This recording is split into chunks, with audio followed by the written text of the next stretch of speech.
the state that American Negroes are in right here in 2025 is non-existent.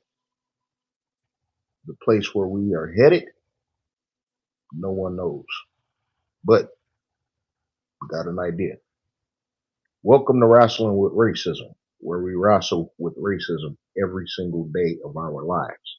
If you are an American Negro and you are not subscribed to Wrestling with Racism, check out all of the other content.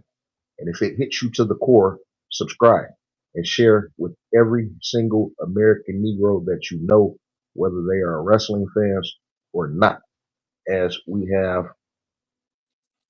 to prepare for the new project 2025. When you are frightened and confused, which way will you choose? Be sure to check out the Message to the Grassroots series, which will get you prepared for this as I prepare for my very first speech, America Prevents, which will lay out everything regarding the new project 2025. I want to welcome my co-host, owner of a stolen gun, and the bearded one. What's up? Greetings, family. Greetings. Yo, what it do? What it do? Harry, what's up? And you're more than welcome to come up whenever you're ready. Few things that we got to get out the way. Monday Night Raw, the very first one in the Netflix era. Uh, how did American Negroes fare? We're expecting our final co-host, deportation 2025. He will be up here soon, and that's when we will talk about Monday Night Raw and everything regarding that show. I seen the first little bit. I was tired, just like a regular Raw. I didn't want to watch the shit, so I didn't. But there are key things that happen that must be discussed, as it appears that Triple H is playing in our face. Uh, y'all see that, right? Absolutely. Absolutely. 100%. Also, honor. We'll do that later. Also, we are going to. We did a review for the Bamboozle movie. Still working to get that uh, put up on YouTube. Some copyright issues. It may take a little while, but we only got past the first half, and we are going to do the second half, or we're going to take the second half at some point this weekend, as to where we may have a very special guest. And no one wants to miss out on this, as it is going to give you direct insight into Bamboozle and another movie that we're going to be reviewing, which will be revealed that day. So everybody, stay tuned for that. Anybody got anything they want to say before we get started? Yeah, we got somebody waving their hands, and to him, I would say, Not coming up there. You can sit yeah, I'm down. gonna get him out of here. Nah. Let them sit there. Okay. Yeah, let them sit there. He's not coming up at all. Uh, Let me see. NXT is about to start. I haven't watched NXT in a couple of weeks, but tonight, y'all, somebody lay out the card right quick. And while y'all looking for the card, I believe tonight is the championship match between Obafemi, Trick Williams, and Eddie Thorpe, the White. Obafemi is Nigerian, and Trick Williams is an American Negro. Trick Williams has held the NXT championship for a couple of months now, and this is his second reign, and he's getting more and more popular by the week. Could tonight be the end of his reign? As Obafemi is a powerhouse, a beast, and to me, he is better than your world champion Gunther, whatever the fuck they want to call him. Much more athletic, greater shape, and his promo skills has gotten better and better every single week. This guy is an undeniable talent. And for white folk who want, and Pecker Tom Hanger, Chief Head Negroes, that want to sit up here and call me racist toward other melanated people, Obafemi is proof that I am not. I just recognize the difference, and that doesn't make me a racist. And I do want to see him successful. But will he win tonight? Um, do y'all want to start off, or did anybody bring up the card yet? Yeah, I got the card right here. Tonight is NXT New Year's Evil. The main event will be the NXT Championship match between Trick Williams, the champion, versus Obafemi and Eddie Thorpe. We also have the NXT Women's Title match with Roxanne Perez, champion, going against Julia. We have the NXT Heritage Cup Sudden Death Match rules with Lexis King versus Charlie Dempsey in a number one contenders match for the NXT Women's North American title. Kalani Jordan versus Cora Cade and Stephanie Vicor versus Lola Vice. And we have a grudge match between Gigi Dolan, Shotzi, Tatum Paxley, and Fatal Influence. And of course, announced yesterday during the premiere on Raw, we will have The Rock there. Okay, so NXT is on right now. I just peeped it. I got the volume all the way down, but I was looking up at the goddamn stuff. I'm gonna go ahead and put it on the second screen. Yeah. What you call it? So the only American Negro, non-mixed, that's wrestling on the program is Trick Williams. That is correct. Okay, and The Rock is coming up now. We're gonna discuss The Rock too. I want Negro to come up here, but we're gonna get the wrestling portion out the way because it is something. If you look in the jumbotron about The Rock, I could read it real quick, but we're gonna get into a deeper discussion about it when it's time. I need Mike and Negro up here, but we're gonna hold off on that for a minute. Did I put it up there? Yeah. The Rock wrote 2 days ago. Besides having my three daughters, my Samoan High Chief title, High Chief Sulu is one of the greatest honors in my life. I gave my word and commitment 20 years ago that to His Highness High Chief Matola Tulululula and to our people of Samoa that I would be leaving my boyish ways behind. Well, I'll try and carry my Samoan, Polynesian, and black culture around the world with great respect, pride, kindness, mana, humility, and warrior spirit. Fa Samoa, the Samoan way. After 20 years of proudly carrying our culture with me around the world, I can't wait to soon return back to Samoa. I already have chills thinking about it. Until then, I'll come back to the WWE. Tomorrow, we make history, blah, blah, blah. The rest of that shit. Oh, my bad. Excuse me. This is important. Tomorrow night is dedicated to my grandfather, the High Chief Peter Maivia, my grandmother, Leah Maivia, my dad, Rocky Soul Man Johnson, and my ancestors who have all paved the way. I know people may feel a certain type of way about that. I know that other people is just, proud that he's flaunting his Samoan heritage everywhere he go. But we are going to analyze that coming up soon. Trick Williams is the only American Negro that's wrestling on the program, and Kaylani Jordan is mixed with white. So she's mixed. So we got 1.5 people. What's up with Wesley? Why is he the best heel on television right now, and he's not wrestling on this program? That's a good question. I mean, is this a regular show, or why do they got it titled this way? This is more than likely not a regular show. This right now, I'm looking at it.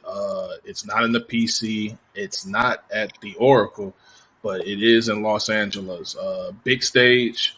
They are kicking off the show with Corey Graves on commentary, along with Booker T and the other dude.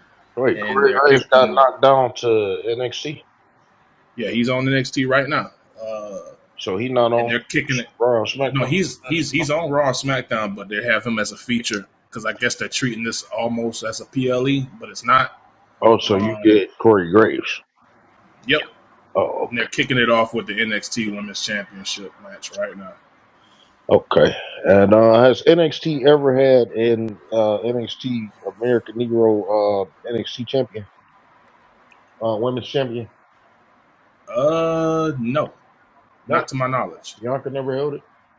Nope, Well, me, I don't think she was there. Yeah. nope. Oh, they don't. Oh, they don't have any American Negro women. Damn, that's what that is. And it's funny too. So let's start off with that. I'm glad that we go on there. So white folk tell me that WWE isn't racist because they got Bianca Belair, they got Jade Cargill, who is a Jamaican, and they got Naomi, right?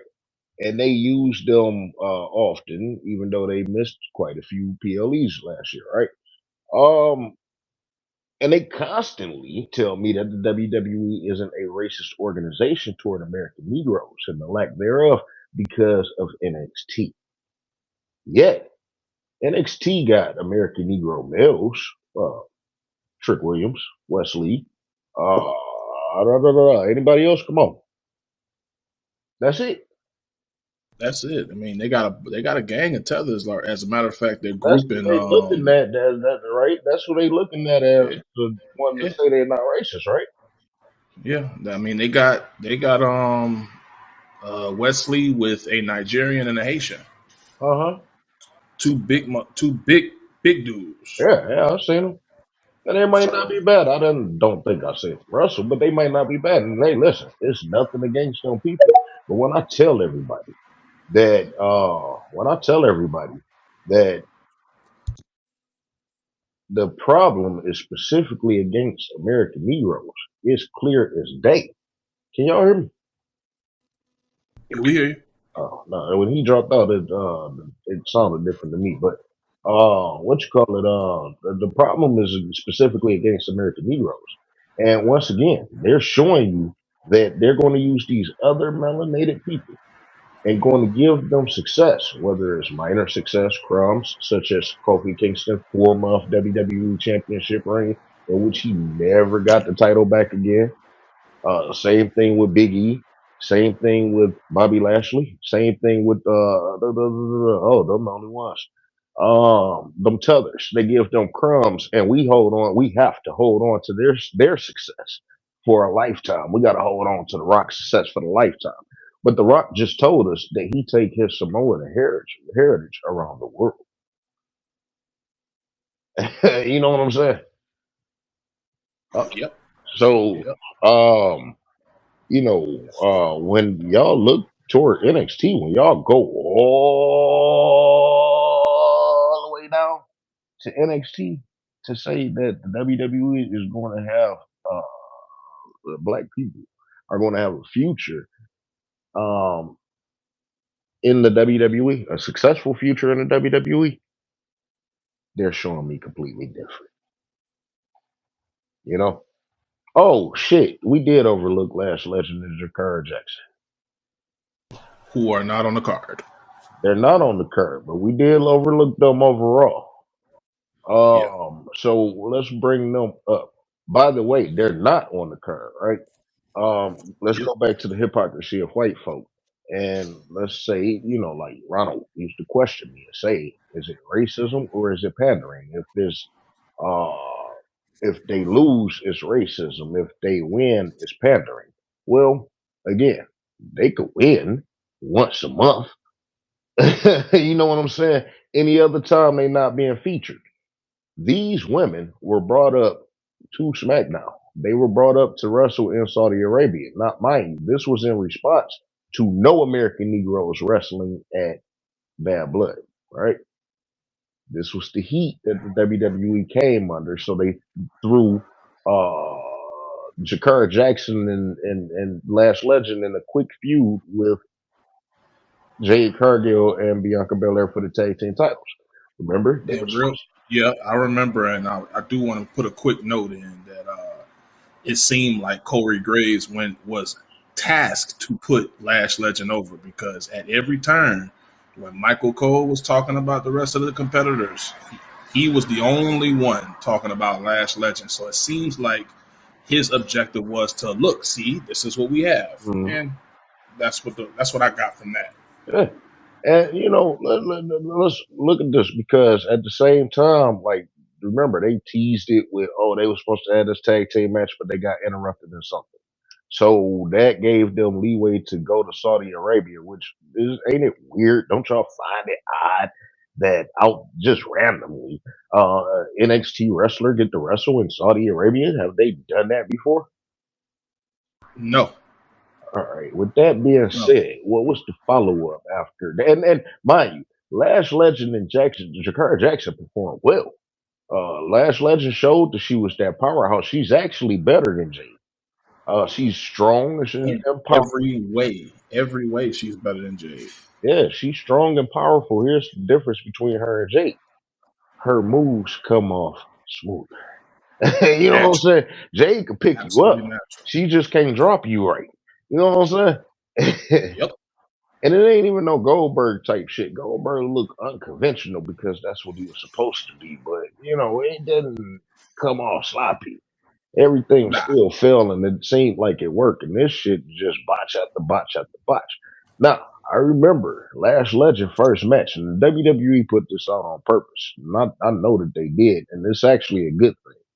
Her very first match, like 2 or 3, 4 years ago, was terrible. It was horrible. I'm talking about Last Legend. Her shit was worse than Jade Cargill. And white folk just shit it all on her. You know what I'm saying? I mean, this is literally her first match, even before training and all this other different shit. They just threw her out there. On her. What the fuck happened to you? If you can you find that match if you know what I'm talking about and put that in the jumbotron? Um, if you can hear me. Um, or Chad, if you could do it. Trying to see. owner, I gave you an invite for co-host. I don't know if you got it or not. They the match was horrible, and I remember everybody shitted on it. And of course they would. You know what I'm saying? But a lot of people made a lot of racial comments at the same time too. But the way that she progressed is as if she's ready for the WWE roster, main roster right now. You know what I'm saying? And she done developed her character and is really fucking good, and it works well with Jakara Jackson, right? What was the follow Yep. up of them performing well at, and they had great spots too, against everybody in the match, including Bianca and Jay, Doudrop and the other bitch that got the title and all that other different shit, and whoever else was in that match, maybe Bailey or some shit like that. I don't know. They performed well against everybody, and I didn't expect them to win, but I did expect for them, obviously, to progress in NXT. Can you tell me what they have done with them since then? Because I haven't really heard too much of their name. If anything, I see Lash Legend cooking. I don't even know who the women's tag team champions are at NXT. Oh, they got women's tag team champions. I could be wrong. Uh, Matter of fact, I don't think they do. I think it's nothing but I think it's only the women's tag team champions, and they're defended all on all three shows. But there was no follow up. They were at ringside for a title match, and I think that was it after that. And it was back to NXT. Hmm. Yep, that was it. So when I say back to NXT, what have they done in NXT since Saudi Arabia, which was in what, November, October? There was a couple of tag team matches I believe they won, but that's it. They're almost sitting like private party over there. Huh. They are the best women's tag team, probably the best tag team in NXT, but they ain't got nothing to fight for. So they know they not feuding with nobody, or anything, right? Nah, it's like they don't have. There's nobody to feud them with. Those two are undeniable. If they put them in a match with two chicks, those two chicks gotta lose. Or whatever the fuck these bitches in the ring doing right now. They could put them in the ring with them. They look like trash for this to be a women's title match. From what I've Yeah, seen, it's very bad. I'm watching it right now. the fuck was those slaps? Who is these This bitches? is Who is that? Roxanne Perez and Julia. Julie, is that the bitch that everybody kept talking about a couple of months ago? I, it's either her or the people that they talk about. they want us to talk about is Oh, Julia and like Stephanie Sasha Vaquer. Banks or something. Oh, Stephanie Vaquer. That name. Who the hell was Julia? I remember that name. It's spelled with a G or something. Julia, yeah, Julia is one of them chicks from New Japan. Okay. All right. She ain't got no ass. They just did that shot, and it's just it ain't even bone. It's just whatever that is. She ain't got no ass, dog. It's just there. We talk about Julia or Roxanne. One in the red. All she got is hips. She got legs. She ain't got no ass. Yeah. That shit crazy as hell, man. That was a nice little butterfly suplex. She just didn't, I don't like. See, here's my thing. Well, I get the fuck up. You know what I'm saying? She just flew off the top rope and got right back up. You know what I'm saying? And I Facts. expected better from NXT. This ain't like a normal regular thing. That's some AEW shit. Um, it's starting to pick up though. This shit's starting to look all right. It was just them slaps threw me off. That's when I first put my eyes on it. Okay. That crossface was very convincing. So let's get back on Last Legend and Jakar Jackson right quick. All right. Now these two are both being stereotyped right now too. These some ghetto hood rat bitches that they portray. This is what they portray. All right. And that goes right along with the video that I put up on YouTube featuring Thea Vidal, a legendary comedian in our community.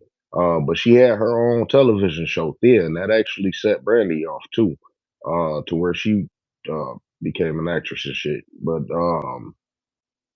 then it kind of went into a clip of us being portrayed, how we are portrayed in Hollywood, which is again going to go with the Bamboozle review that we're going to do on top of Dancing in September. That's the name of the movie, that the other movie starring Isaiah Washington, that we are, and Nicole Ari Parker, James Avery, Jennifer Lewis, Tanisha Arnold, Tashina Arnold.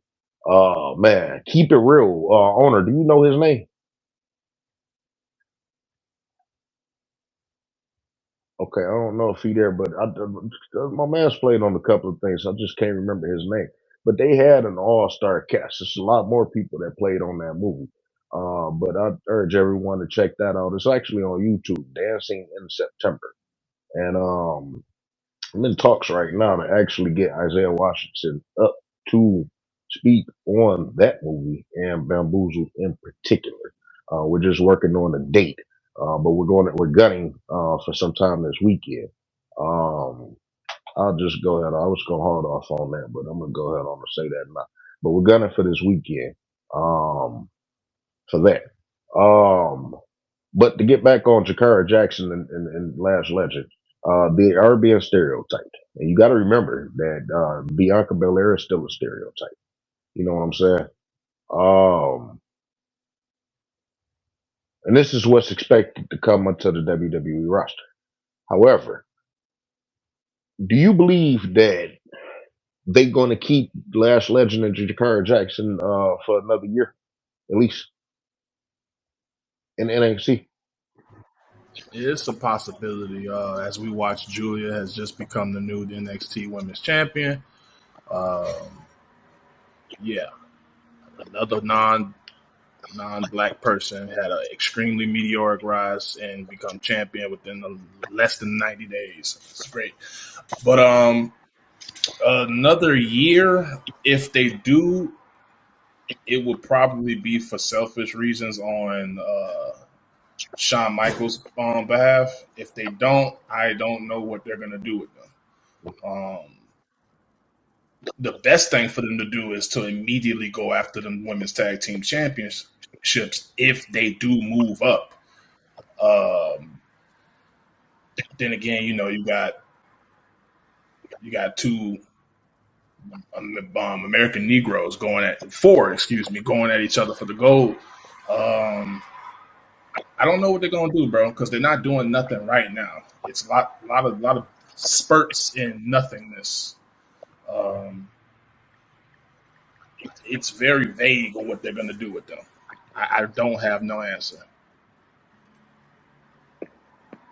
You think that they should go directly to the WWE and challenge for the WWE women's tag team championship. You don't look at that as thrusting them into the spotlight because That'd at be the same great, but I time, don't. that's well, Go ahead. no, look at it like this. That is one of the things that get people tired of certain people quickly when they have that quick type success. At the same time, I'm thinking logically. White folks want to know it's pandering. We're going to know it's pandering. Don't you think that we should see them feud, win and lose against other people just to get their wings out there and grow like anybody else would? I absolutely agree with that. They're talented enough to go through the entire roster leading to the championship match. Will they do that? Only time will tell. They're not moved up within the first couple of weeks because I haven't heard any announcement or anything about a draft. We gotta wait till after WrestleMania, but it does seem like they are dealing with a lot of trades and negotiations leading up until this Monday. Are they going to continue that trend? I don't know. Uh, Needless to say, both programs have 2 extra hours. Um, it will probably be in their best interest to move certain talent from NXT. But then again, we have not seen Nick Aldis or Scrap Daddy up there negotiating with any NXT superstar. And if you're I don't gonna do think they're that, ready to bring nobody up. Like even let's look at White. How many white talents are ready to go up to NXT? in my opinion, none. So I think that's where that's at right there.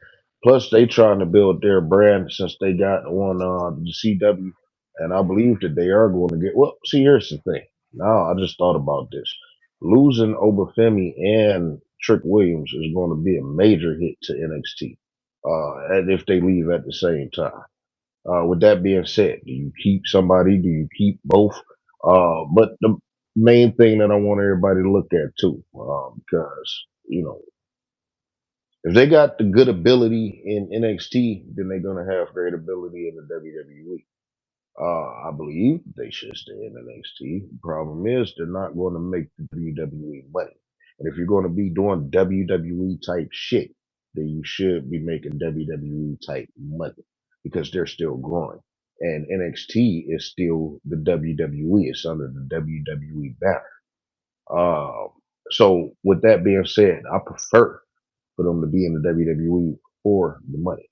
If they could negotiate to where they could get whatever salary they would get under a WWE contract in NXT, since they are carrying this brand, um, then I would be more satisfied and content with them staying down there and building that brand. Um, it's a delicate situation because when you go to the WWE and you got so many established people, and then you look at people like Carmelo Hayes who cannot get out the gate. They found a way for Braun Breaker, but they still haven't found a way for Carmelo Hayes, who's on another brand, by the way. Braun Breaker is on Raw, and Carmelo Hayes is on SmackDown. And if Carmelo Hayes is not jobbing, if Carmelo Hayes is not involved in a draw, if Carmelo Hayes is not getting squashed, if Carmelo Hayes is not talking shit, but if Carmelo Hayes is talking shit but not being able to back it up, you understand what I'm saying? Uh, Yeah. if he couldn't get The, into a solid feud beyond Andrade, then what why would I want Trick Williams to go to the WWE other than the money? mm, You know, but that's going to dwindle down because they're not going to have anything for him. Like I yeah. said, WWE is putting themselves into a box. Um, Deportation 2025. What's going on? Yeah, just got home. How's your New Year? That's Happy what's up, New brother. Year. Happy New Year. Uh, Yeah, Carmelo Hayes should have won the U.S. title off L.A. Knight. I agree. Like he, that would have been much better than Nakamura. Nakamura, he's beyond washed. I mean, I wouldn't call It's him washed because he could do anything. And like I said, this goes with Triple H's booking. Triple H killed three people. Triple H killed Carmelo Hayes. He killed Nakamura and he killed LA Knight. If you wasn't going to do anything with Sensei Nakamura, why the fuck did you take the title off of LA Knight? It's a good question. Barry, come up if you got. I just seen you get the request. Go ahead, Hold come on, up hold if you on, got hold on, something to hold say. on, hold on, hold on, hold on. Mike just got up. Let's get him there right quick. Uh, Okay. go ahead and finish, Mike. Yeah, Nakamura, like he's past prime. Like you got Carmelo Hayes, he's up and coming. Hmm. If you really want to make some noise, have him be the one. Have him be the one to beat LA Knight because he would have benefited more from an LA Knight a win over LA Knight than Nakamura. And then Because I know Nakamura they're trying to do the new character, but wouldn't you feud Nakamura with LA Knight after LA Knight lost the U.S. title just to take him away from the U.S. title and allow Carmelo Hayes to grow with somebody else? yeah, So with that being said, and that's not happening, Carmelo Hayes ain't doing shit. What is LA Knight doing? he's feuding with Nakamura right now. Oh, so they are in the feud for that for a rematch, right?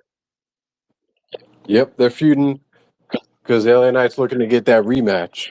Okay. Well, I mean, at least I guess they doing something. Like I said, I haven't kept up with it. I haven't heard Nakamura name, and I really don't get the hype behind LA Knight. He asked me that yeah shit. I don't, what the fuck? What the fuck is that? Like, It's like his catchphrase, I guess. yeah, well, if a nigga say yeah all the time, then we just label ignorant, right? That he need to be a little more crafty than that, and that ain't it. To me, especially for it to last for as long as it did. I mean, what, it's been 2 years since he been doing that shit.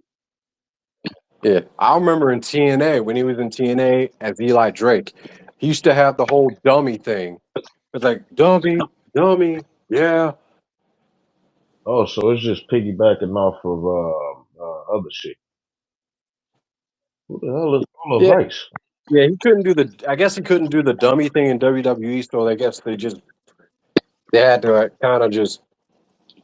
He got watered down to just saying yeah. So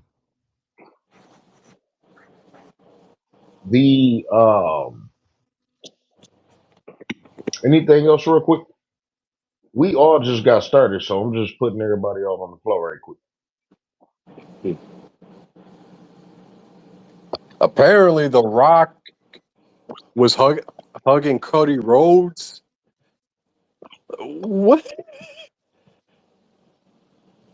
I mean, I said the same thing, the portion. I said the same thing. whatever shit about that. Because we Yes. are going to talk about Road to WrestleMania. We can get to go on the road to WrestleMania later on after the Raw report. Because Yeah. I want to see where American Negroes fit into that. First thing, but we're going to see because I do want to talk about a couple of bloodline things and Seth Rollins and CM Punk. Barry, what's up? Yeah, what's going on, man? Nothing much. How you What's doing? going on, man? Yeah, I'm straight. Like I said before, and I'll say it again, man. You're gonna see very little, if not any, Black American success with that shit in the WWE. I'm telling you right now, Hmm. it's gonna be one of very few. If they're gonna have any success, it's gonna be very minor. You see what they're doing with Bianca Belair, right? Everything about her should say she should be on a.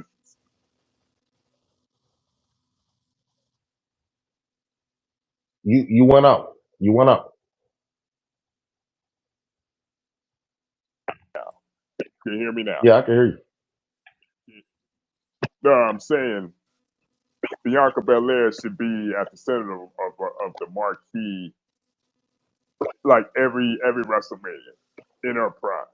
But this past year, she was in a dumbass tag team with wrestler that's still green and still hasn't gotten it yet. You saw what they did with Bobby Lashley and everything, MVP, all those guys, and you see what they're doing with all the other Black Americans.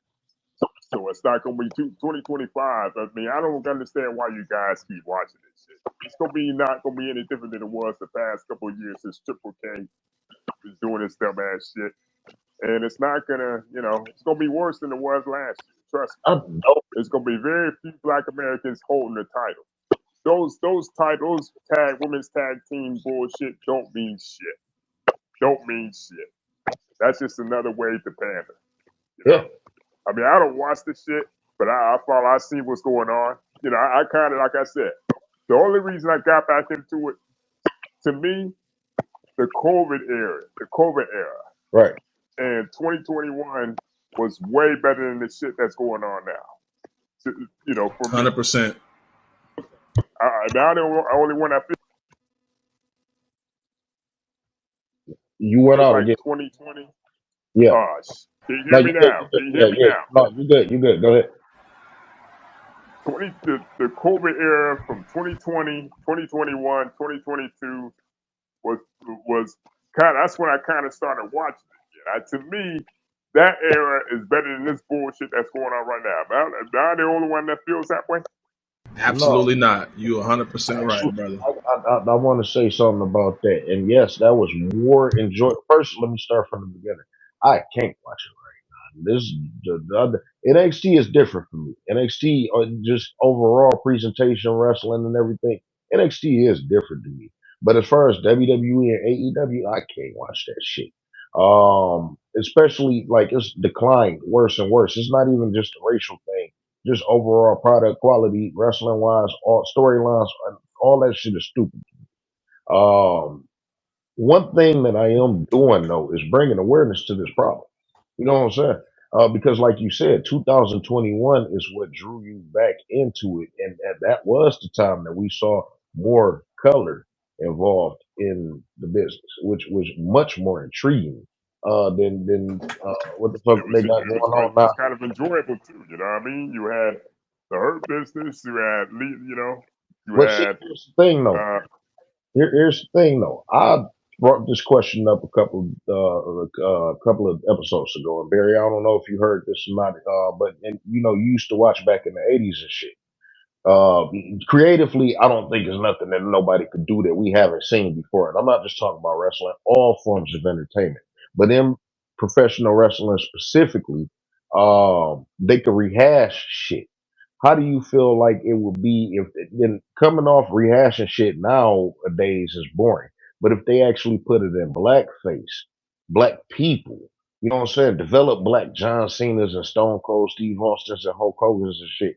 Don't you think that would draw more interest than watching another white man rebuilt like Cody Rhodes or some shit and LA Knight and because it's something that we haven't seen before. You know what I'm saying? And I'm bringing awareness, but you got to know wrestling with racism is about to end. Sooner rather than later, these guys restored a little more for me to continue, not to mention the momentum that wrestling with racism have been picking up over the last couple of months. Barry, you've been around me for a couple of months, the last few months, and you've seen the progression. A lot more people are starting to take aware, starting to take notice and recognize that it's a problem. But this is where I get direct. And Barry, this is where you are 100% correct. Like I said, Triple H is playing in our face. And he told us directly that he doesn't see color, he only see talent. Well, when you look at the fact that we got all these talented American Negroes and they are still not being represented, that representing us, they're still not being presented correctly, and they're still relying heavily on Bianca Belair to pull Jade Cargill up. You know what I'm saying? Instead of herself. Hell, they use Naomi to help pull Jade Cargill up, and they yeah, still yeah. wearing them. She wearing them down. This is why You I know what I'm hope. saying? This is why I I'd hope. rather see. I'd This is rather why. see. Let me just say this real quick. I'd rather see Naomi versus Bianca than to see Jade versus Bianca. Jade need to either go to NXT. You know what I'm saying? And or go to training and figure this shit out. You don't want to waste her look, but at the same time, woman can't wrestle.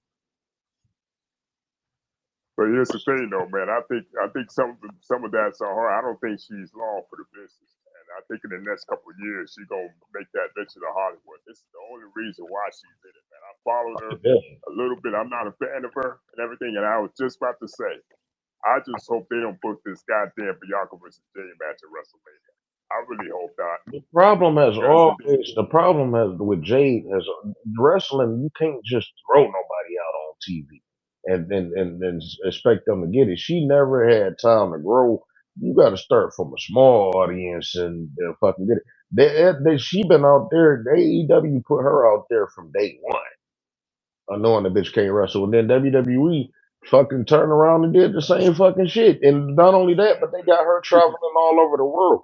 She done been in at least 6 different countries, wrestling in front of the biggest stages that she ever been in front of just over the last year, and still can't get it because she don't have right. time to train and none of that shit because she traveling all over the place. You know what I'm saying? And she's doing other things outside of things. You know what I mean? Yeah, That's why I said wrestling's not her priority, man. yeah. But yet you're gonna have Triple H, you're gonna have Triple K out here this goddamn Bianca and Jade match and have Jade win. I'm afraid. I mean that would be some bullshit if you ask me. Yeah.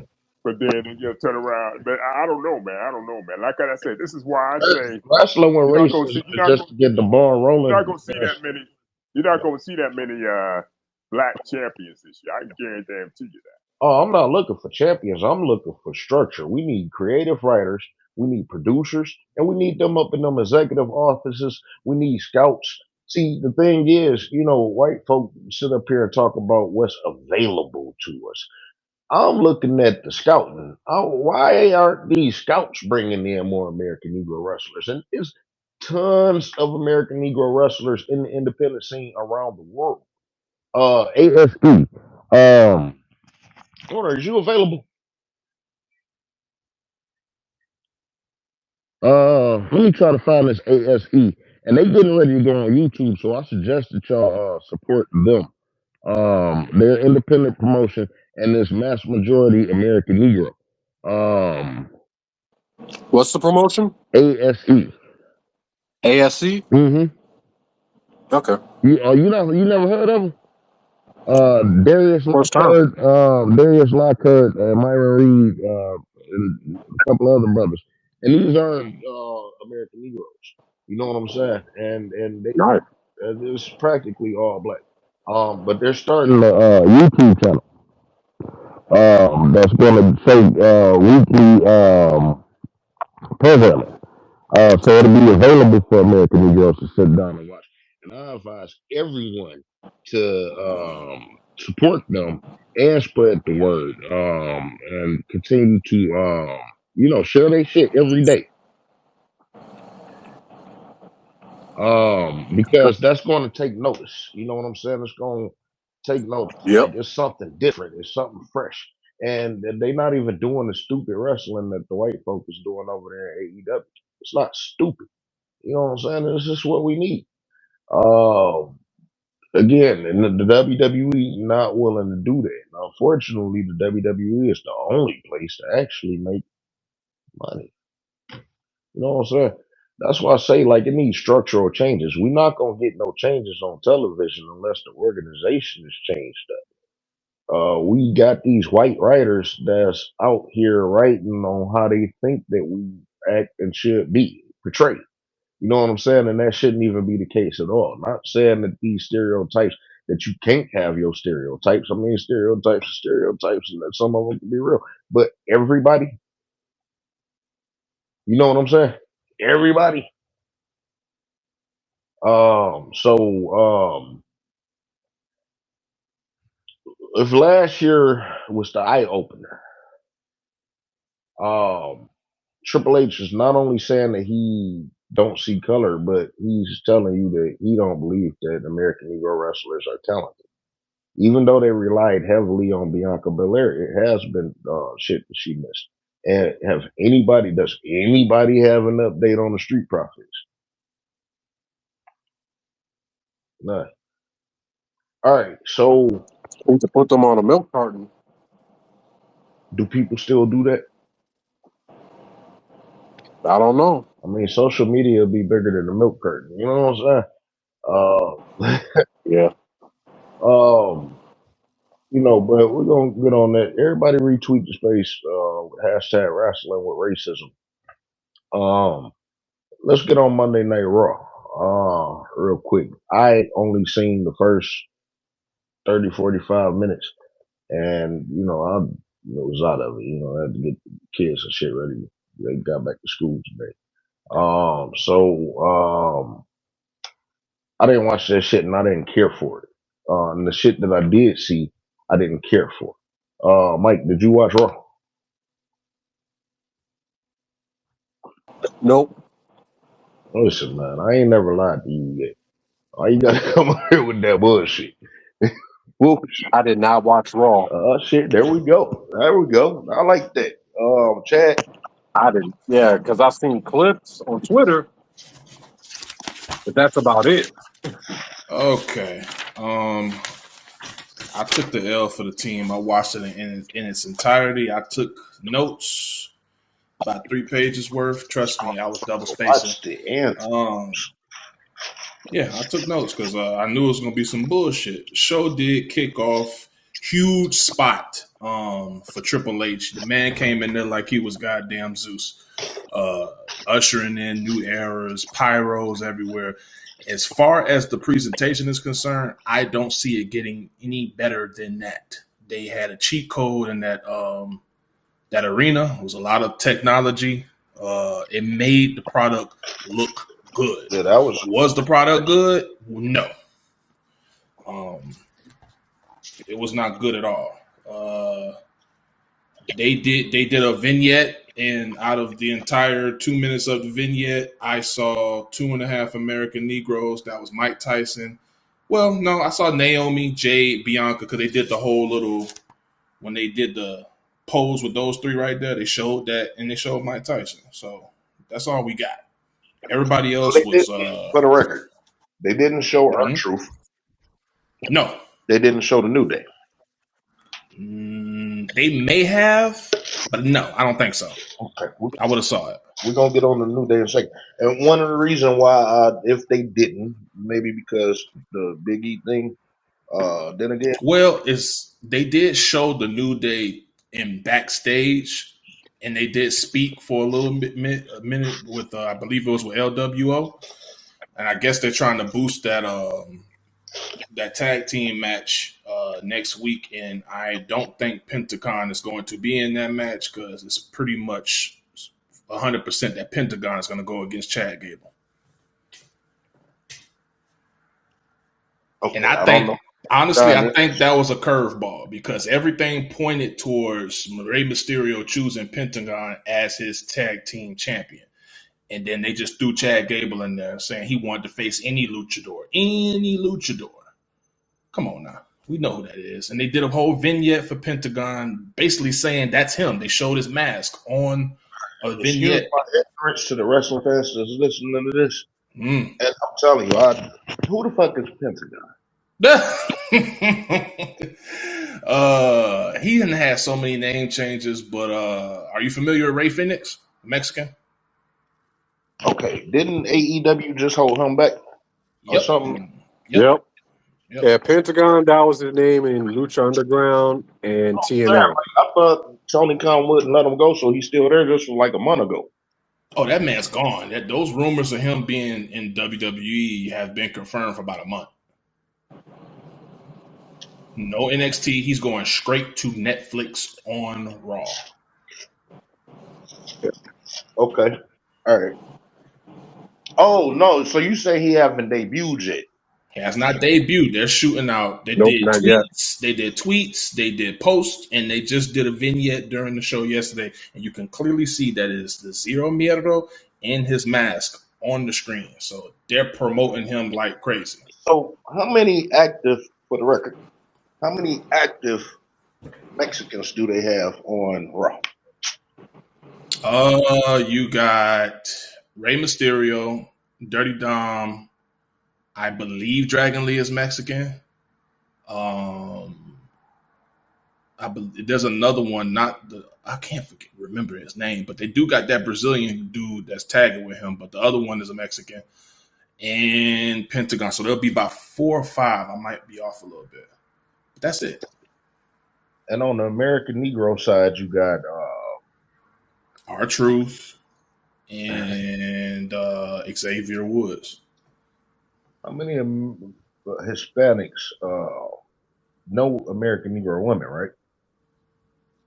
No. Okay. How many Hispanics are there on SmackDown? Okay, we got Garza's, that's 2. We have the lady that's managing them, that would be 3. And you have Santos Escobar, that would be 4.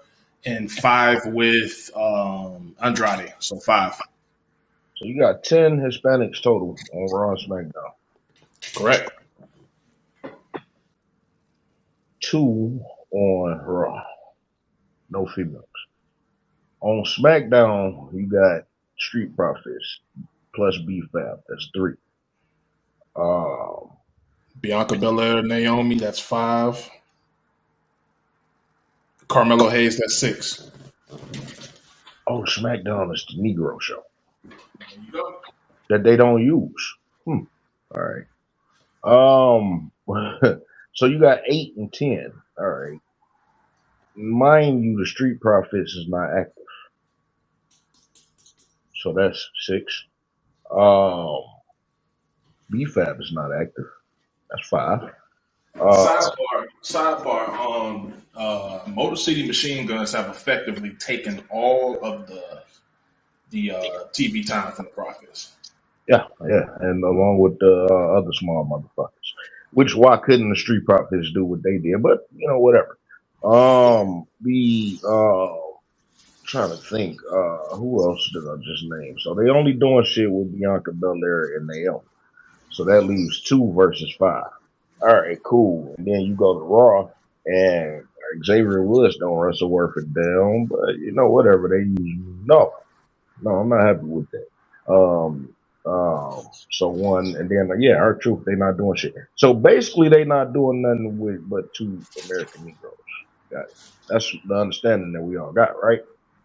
Yep. Mike? Yeah. Okay, I was hoping one of y'all would tell me different. Barry, did you see Raw yesterday? I know you probably didn't go and watch, but you ain't check out nothing? Nah, bro, I told you I don't watch that shit. I just keep up with it. I just see what develops. I'm just waiting for till they squash Bianca Belair with fucking Jade, and I'm out. Chad, I just hope. Chad, I want to talk more about what could happen beyond. Actually, let's get on that real quick. But while we doing that, Chad, can you bring that Rhea Ripley stuff up and put it in the jumbotron? With pleasure. We're gonna get ready to move on to that, but I do want to talk about post Jade and Bianca, and this goes right along with what I was saying about Curry Jackson and Lance Legend.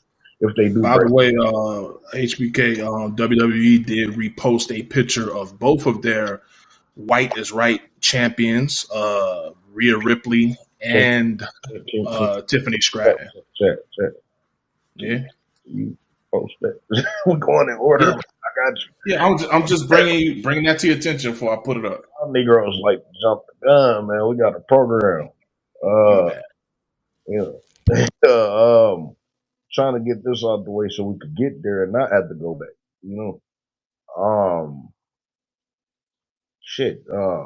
Okay, so Jade and Bianca. Here's the thing.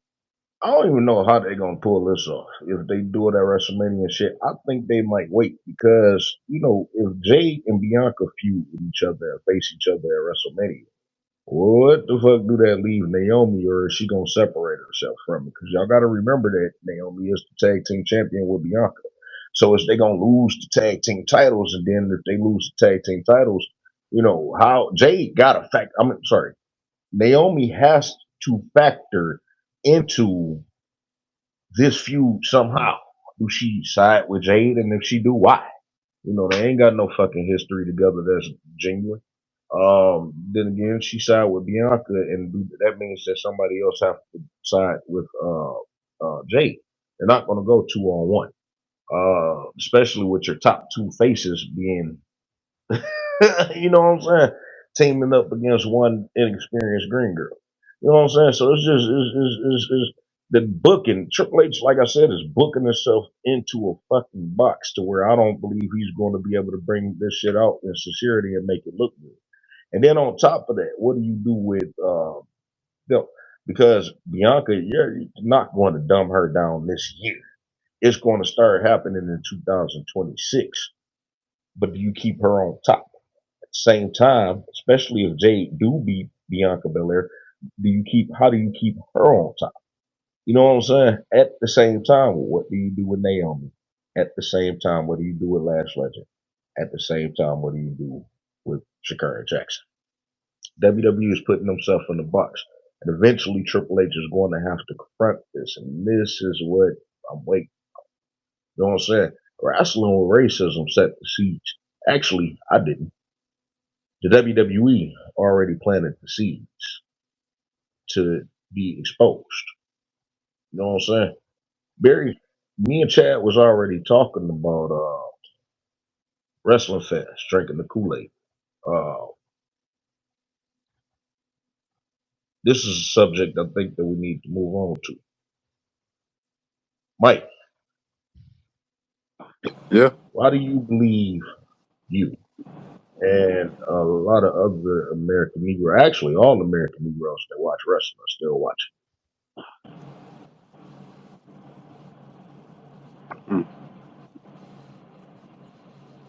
I still watch it. I mainly just watch it for like the action. I mean, you grew up enjoying wrestling and you still enjoy it, right? Yeah. Just so happen to want to see further for us in your advanced age, right? Yeah. It's about that time, right? Some. Yeah. With everything that's going on, that has been going on over the last year, since it has been the subject, reached Triple H and he addressed it.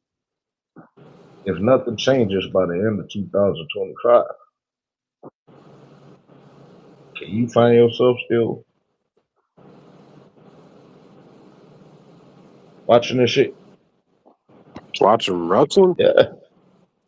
I mean, if absolutely nothing changed from this point, for the fact that Triple H addressed it, and absolutely nothing changed. As a matter of fact, it has gotten worse. You don't see American Negroes, but you do see Obafemi and all these other tethers, to where these Negroes is non-existent.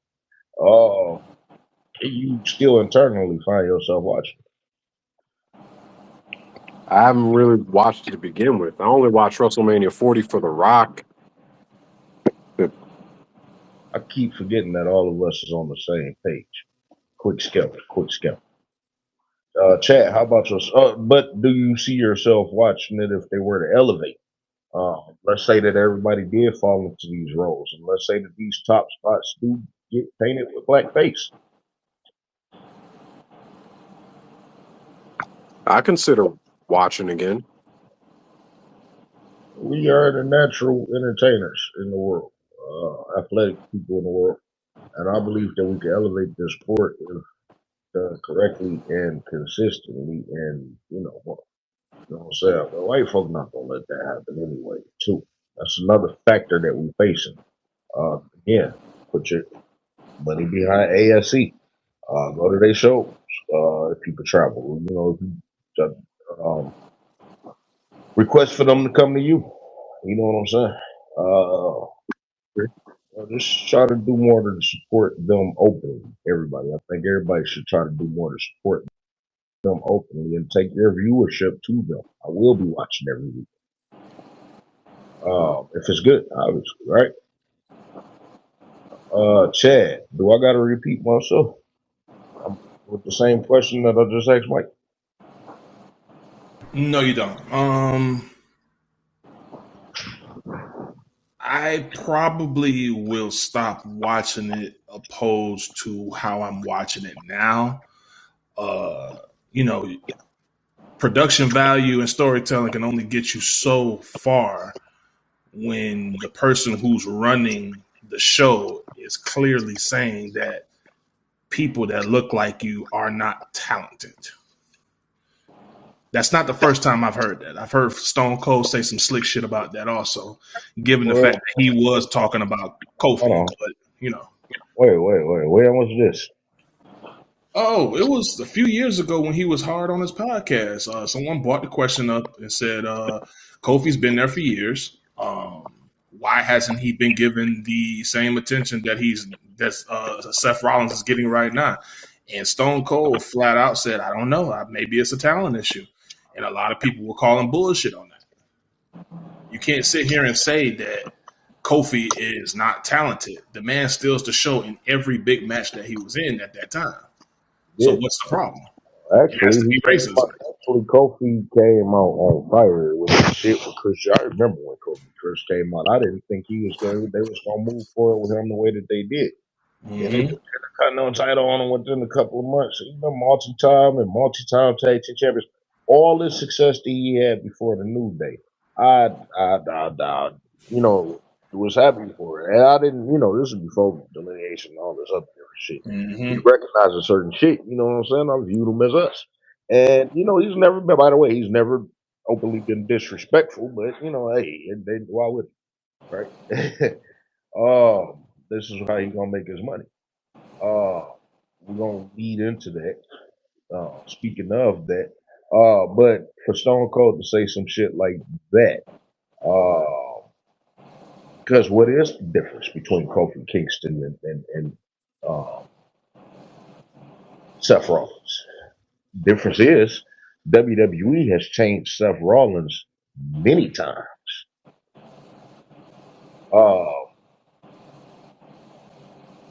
When Kofi Kingston was Kofi Kingston, even when he was known as a Jamaican and transitioned into an African, he was always that single Kofi Kingston. And then when the New Day came aboard, he was always that New Day Kofi Kingston. They never changed him after that. I was on Bubba Ray Dudley's show on Busted Open, and he cut me off when I got to talking my shit. But I said that they was stagnant. Knew they was stagnant. Has been stagnant since Big E left. And he gonna sit up here and try. He hit me with that. What more do you want? What more do you want? That's basically what he hit me with. And I'm like, well, what the fuck you mean? They still there, ain't they? Don't they still periodically have the Miz doing shit? Yep. Didn't Sheamus just announce today that he signed a 5-year contract Yep. and he gonna be wrestling to 50? Yep. You know what I'm saying? So as And long as they still there, I expect you to fucking do something with them. If not, why are you letting them sit there? Just to say that you got them, though. that's You know it. what I'm saying? That's it. That's the only reason they're Then they there. gonna sit up there and try to tell me. Then they gonna sit up there and try to tell me that Big E is probably happy going around doing all this different shit. You know, how the fuck you gonna speak for that man? He think that the New Day is in a good headspace. You didn't say shit about Xavier Woods. Hmm. You know what I'm saying? So That's a big issue for me. it's a major issue. Because you're going just like Stone Cold said, are we talking about talent or are we talking about effort? Because again, what's the difference between Kofi Kingston and who was the other white guy that we named? Seth Rollins. What is it that Kofi Kingston can do? I'm sorry, what is it that Seth Rollins? What is it that Seth Rollins could do that Kofi Kingston can't do? And why haven't they chosen to elevate Kofi Kingston character wise? They changed the Miz multiple times. They've changed Sheamus multiple times. How many different variations of what the fuck is his name? Roman Reigns have we had? They changed him multiple times. How many times has Solo Sikoa changed since he been here in this short time? Main eventing multiple times. Go Cody Rhodes, even when he was in the WWE the first time. How many times has they changed him? But for his first stint, it was 3 times to my count. You had I'm Dusty's son, the legacy kid. Then he was Dashing, and then he was the dude with the mask on his face. Matter of fact, it's 4. And then he became Stardust, and he So left and came back. and came back as this All American White, Homelander. you know, John Cena. You know what I'm saying? How many times has he changed, even through him still using the hip hop music? You know what I'm saying? And it's crazy because John Cena, white folk age horrible. Honestly, I think John Cena's sick. Why the hell is he what 45, 46, and look like that? He about to be 50. Okay, why do he look like that? Like dried up toilet paper. Yeah, I know black people that's damn near 50 and look a little older than they should. But they don't look all crinkled up, dusty, and dusted up like that. It's crazy. Drugs to hit this motherfucker. And, certain people he been able to float past that shit. First of all, where the fuck have John Cena been over these last couple of years? I hope he get hurt before WrestleMania. That'll teach them a lesson. I don't want to see this John Cena run. Let's get on John Cena. Another thing that's going to push American Negroes back because they're going to focus on John Cena. What is this last year about to look like for him?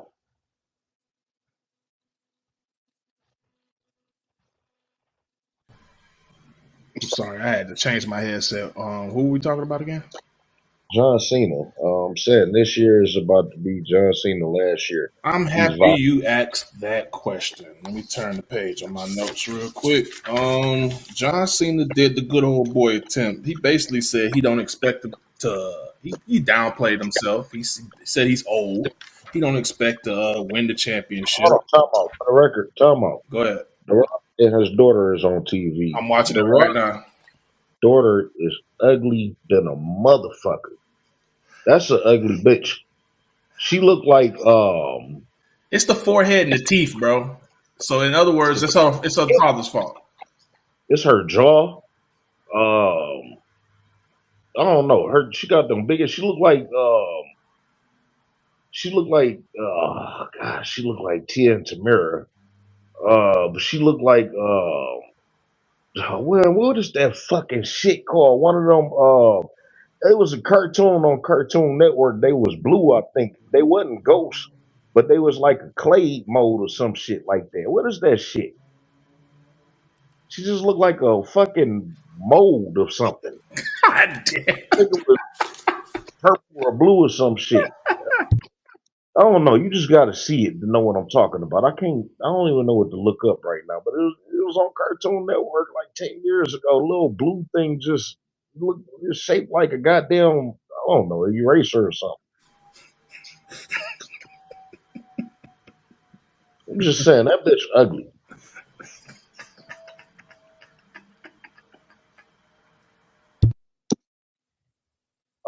But she doing good in her job though. I'll say that. Because apparently the bitch can't wrestle. She Oh my God. Whew. yeah. It's not a good look. Well, I mean, whatever. Make her a character, and she probably gonna get involved in some executive roles. I mean, you know what I'm saying? Yeah. She don't. She probably gonna do some shit like that. The Rock gonna protect her.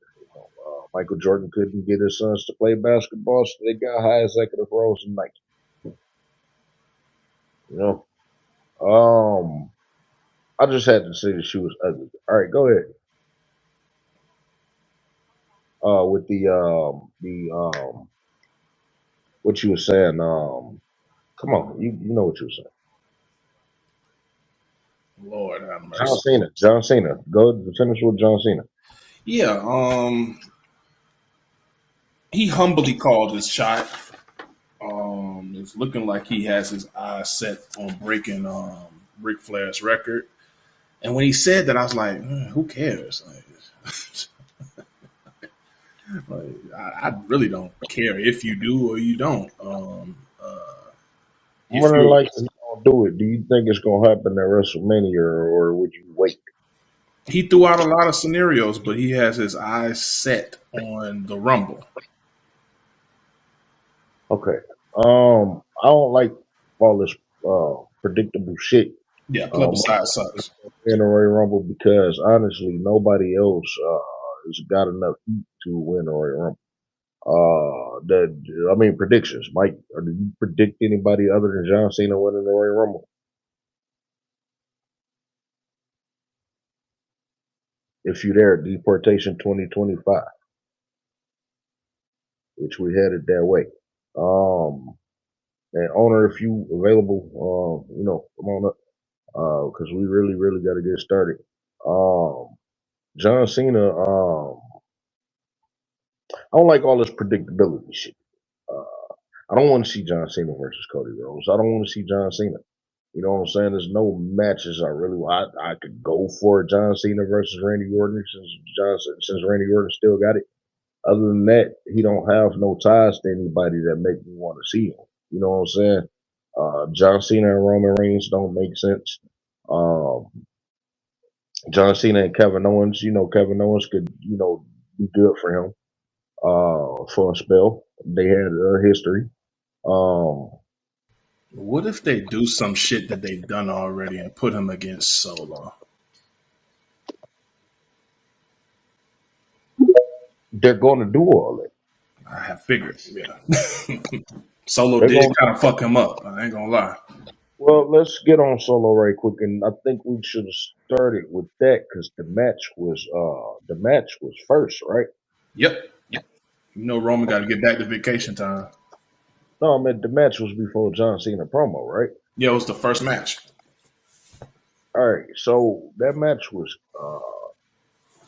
spot fest, and that's generally what Roman Reigns matches is. Spot fest, spear, big move, big move. Solo spikes look horrible. You know what I'm saying? It's like he punching. They're not even punching for real. So it looked like he just doing fake punches. I think Uh, that's intentional why? because that's not his move. And sooner or later, the person who comes to this company is gonna want that move back. Okay. The person who moved that is dead. His son's still alive though, Oh, okay. and his So son does it way better than Solo. He has about three yeah, different variations. tell me that they about to bring in another motherfucking Samoan. He is look at the pattern. He right now he is the champion on Booker T's promotion. You know So the next step is NXT. I'm, by the way, going to go down to Houston. Oh, Mike, I'm further. I don't know. I'll wait till Mike get up here to say that. But I'm gonna shoot down it. This is promotion in Houston, right? Yeah, Yeah, I'm gonna go check out one of his shows some point this year.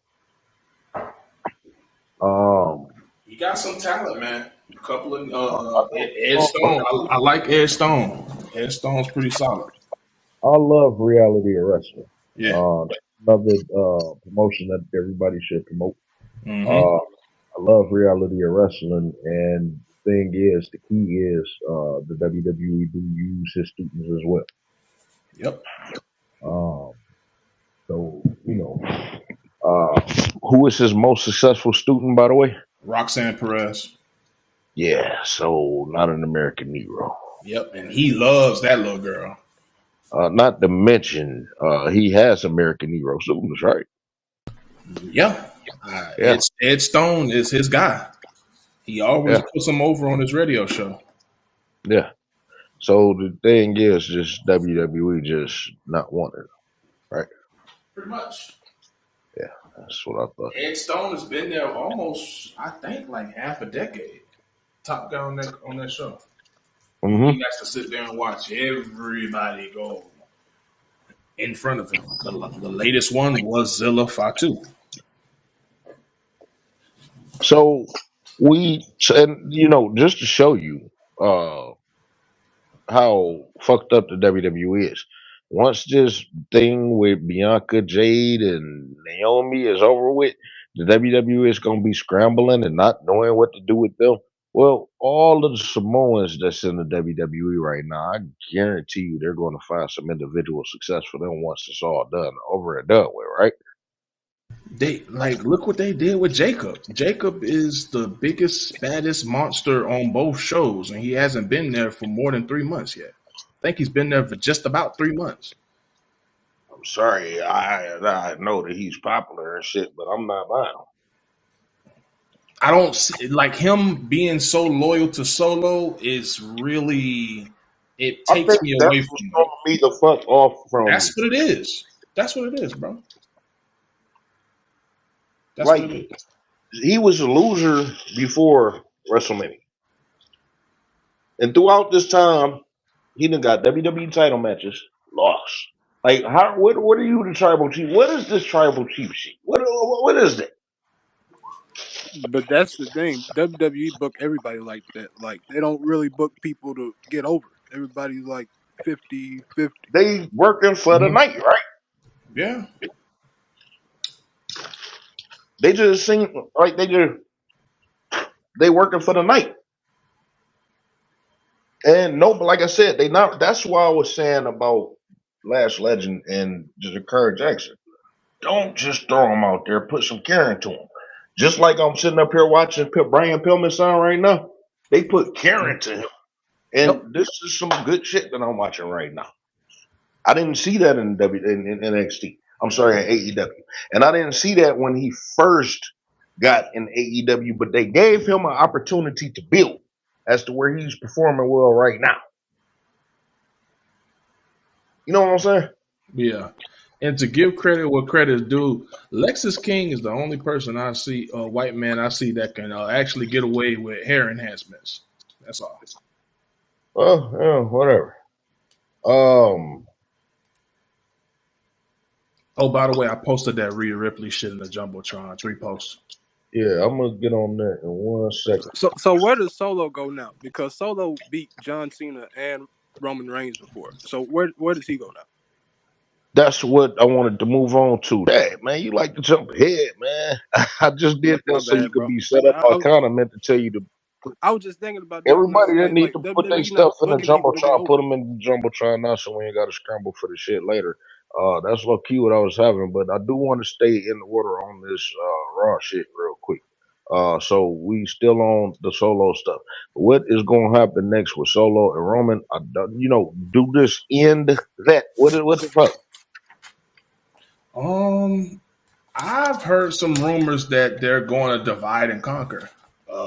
Roman may be on Raw since Netflix is there, and Solo's going to stay on SmackDown. 2 tribes, 2 chiefs. So Jay Uso is supposedly getting all this hype off of that eat shit. All right. Yep. So they're not interested in what do this mean for Jimmy? It's a good question, bro. Jimmy already called his shot a few weeks ago. Jimmy said he's going after individual gold. Will it happen? Time will see.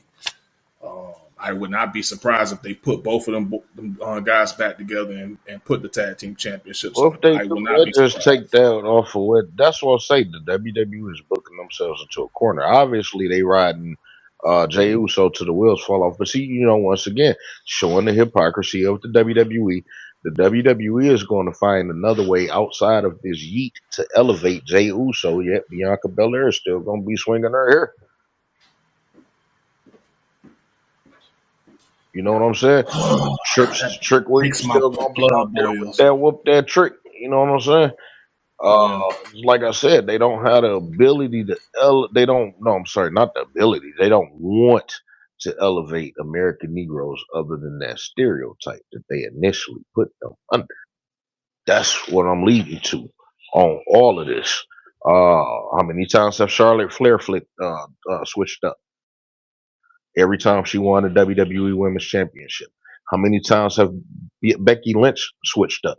She was very popular amongst the fans, but yet she still had no problem going heel. And who did she go heel against? Bianca Belair. Why are people saying that Bianca Belair going heel won't work? Bullshit. They must never seen her previous work. They haven't. That's not. But the fact that she developed all of this afterwards, and like I said, is the best in the women's division overall. Still, even with her being the same, that says a lot. Even with her still being the same and not elevating beyond what she has, she's still the best. This She's is still why the I EST. know some of y'all are going to disagree with me, but I think the best way to turn her heel is to pull a Triple H and Shawn Michaels on Jade Cargill. No, I don't think people gonna buy that because here's the thing: Jade is ass. So Yeah. I don't think that people is gonna get behind her as a face over Bianca Belair. You're gonna need something stronger to get Bianca Belair to actually turn you. Mm-hmm. She's gonna have to turn on Naomi. I would take that too. I would take that too. At Because least. Naomi got the build. That's Mm-hmm. what Honor just said. The build. People still, believe it or not, nobody know what the fuck AEW is. These you know what I'm saying? Especially with WWE going so global, like I said, they went to how many different countries for these PLEs? Some people didn't know who the fuck Jade Cargill was, Hey, and every time they see her, she sucked. right. So if Bianca was to turn on Jade, she wouldn't. She would get more heat turning on Naomi, considering they got years of history on being on the same page. You know what I'm saying? Right. With that being said, you don't do it now. You do it later on in the year. Yeah. So you could still have your, beyond not see on the other end, Jade would be the heel. You know what I'm saying? But like I said, where do you move on with Jade, who is ass, especially if she continue to be ass after WrestleMania? Uh, that's a tough one, bro. Honestly, she needs to be in NXT, but I don't want her to sully that. Man, I don't. Man, listen, man. Jay don't belong on no card with anybody with Bianca Belair, man. And I think the reason they're not turning her heel is because I'm gonna be honest. She's this generation's John Cena. You know, I mean, it just happened organically. You know, I mean, she's over with women. She's over with young women that's aspiring. You know, to Yeah, she over with everybody. What if they, and I think went turning heel her together? heel. Nah, man, that don't work, man. I'm telling you right now, that's not gonna Well, work, no, I'm man. saying, I'm saying, I'm Bianca saying, I'm Belair, saying that. Bianca Belair being heel is not gonna work No, because of I'm saying what that she's doing. because I'm saying that just for her character development. The fact that nobody Well, be the maybe, same their entire maybe, career. Like even maybe, maybe, maybe that's When her Hulk niche. Hogan first got Maybe that could be her niche. when Hulk Hogan first got, they was booing Hulk Hogan before he left the WWF, and when he went to WCW, they was booing him before the NWO as a way of saying they were tired of him, and the NWO refreshed him, which gave him an extra 20-year career.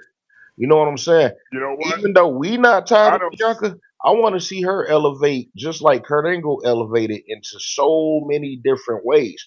I want to see them elevate Negroes differently, even though we could always see her as a face, do her as a heel and let her become a whole completely different Bianca Belair.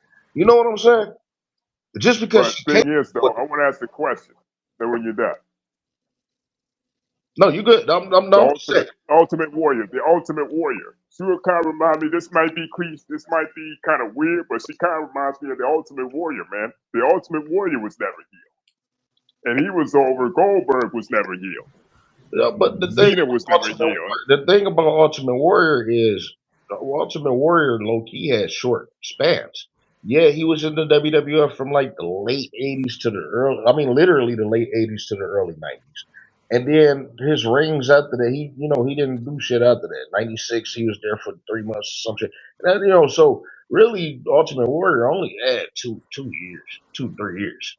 I mean, honestly. So that's why that worked.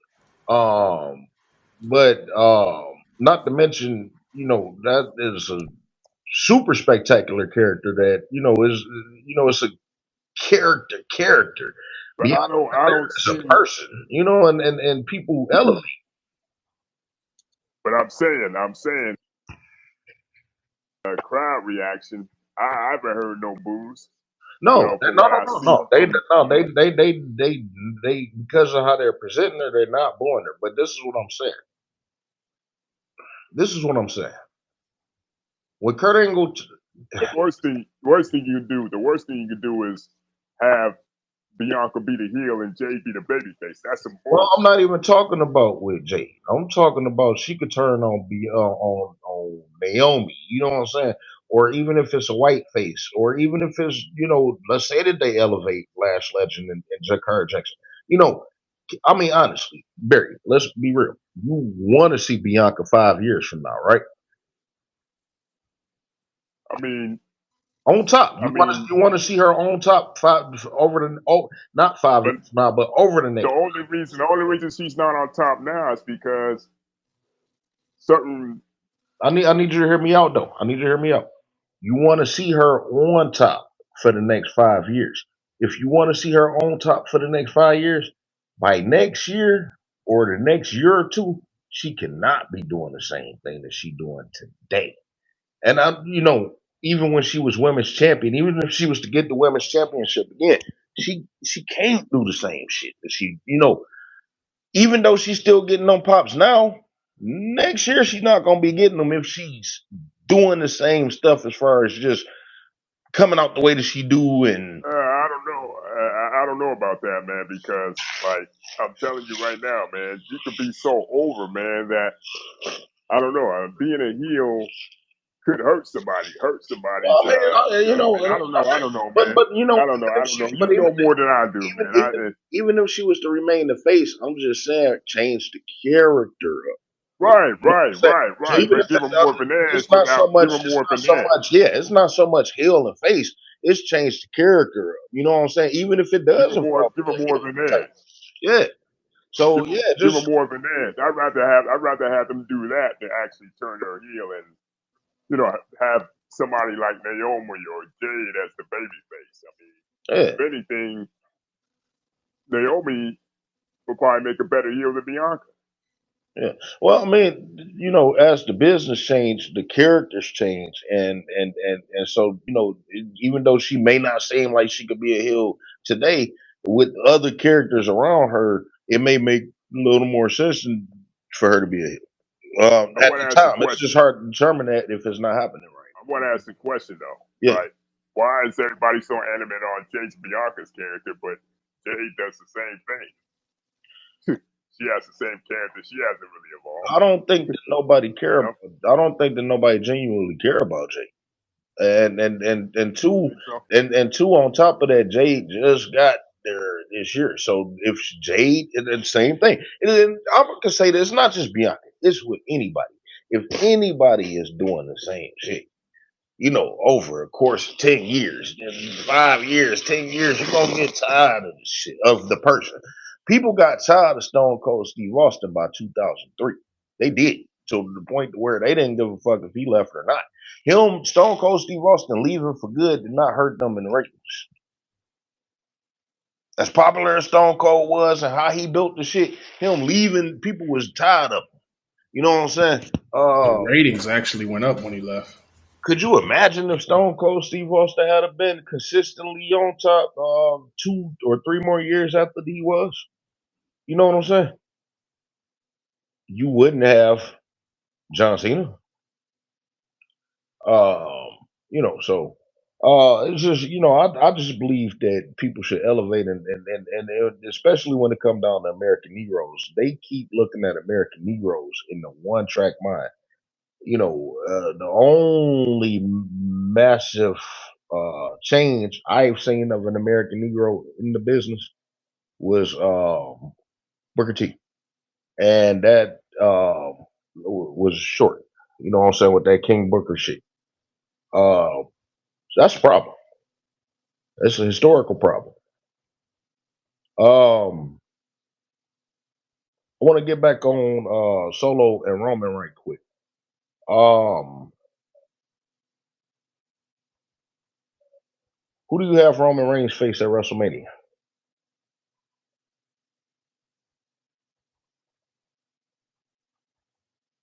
Ooh, that's a tough one. So I you don't mean want to to see him. I don't want to see him go against. Go ahead. hold on? You mean to tell me that everybody view Roman Reigns as the greatest wrestler of the modern era, and yet you don't have nobody, you don't have a list of people in mind that you want to see him wrestle at a WrestleMania? I'm just I got showing you the state of the business. I got a couple, but I don't. What I don't want from Roman right now, I don't want him to be in a rush to get the title because he doesn't need it right now.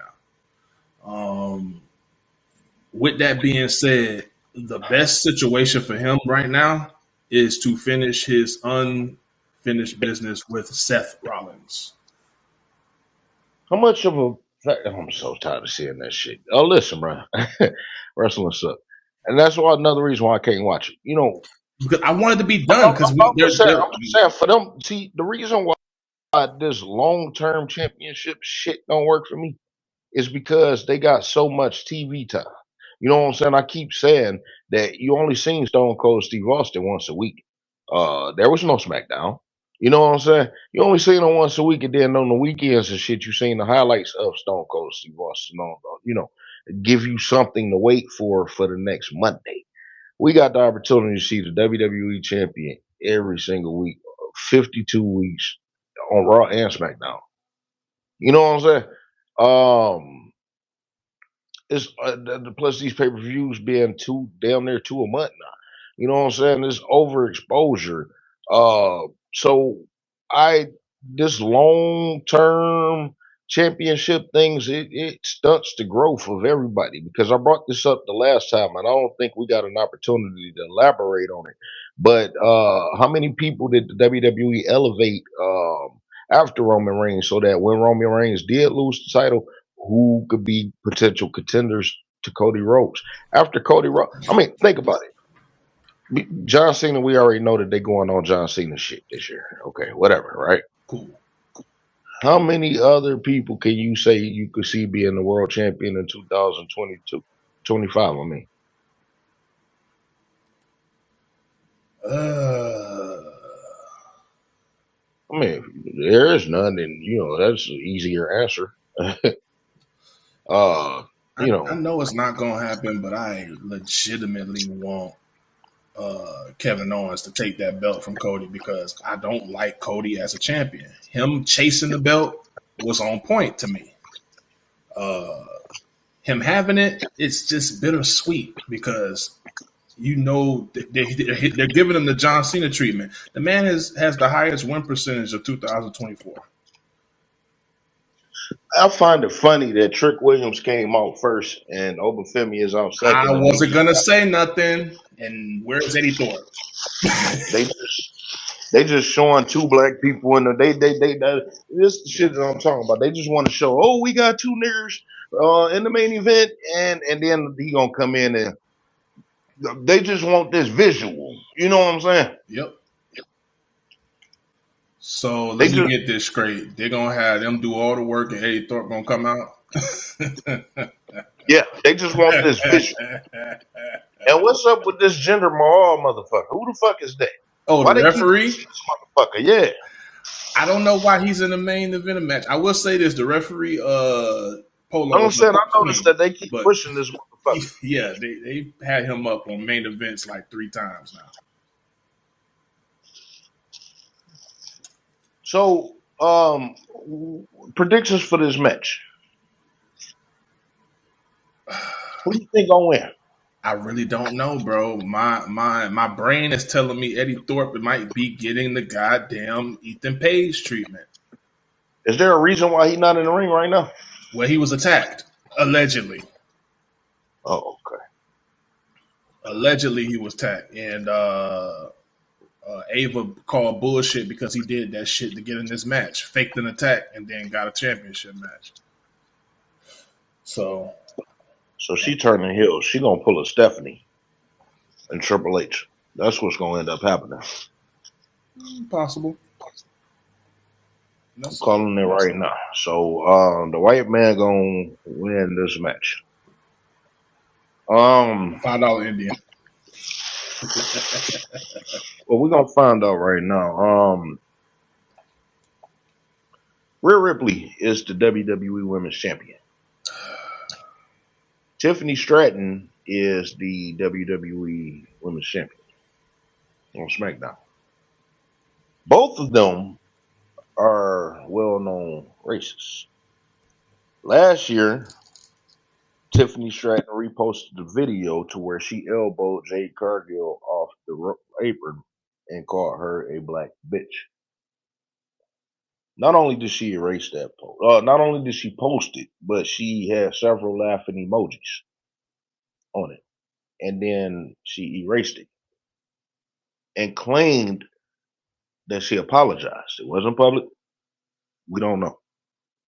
Since then, Tiffany Stratton has won the Money in the Bank, and she has been featured in main events and in prominent positions regarding the WWE Women's Championship, leading to her winning the Women's Championship.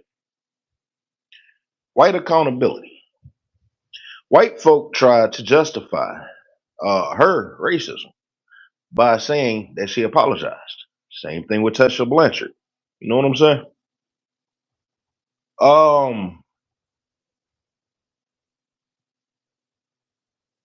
Do you forgive Tiffany Stratton for apologizing? You think that she Absolutely learned not. her lesson? You think that she learned her lesson? She didn't have to. How are you going to learn your lesson? There was no discipline at all. She was featured on every week on SmackDown in the middle next to the championship with a briefcase, basically saying sooner or later she's going to be WWE champion. She didn't learn from nothing.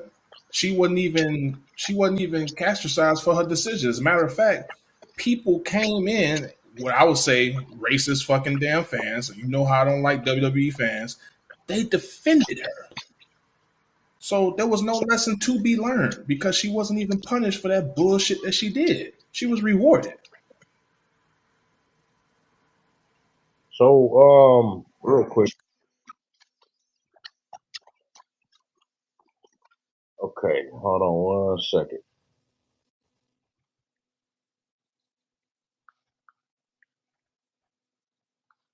Hold on, I'm about to put this out there because you say talk about Rhea Ripley real quick and her issues. Chat. Okay, Rhea Ripley. This is kind of news to me.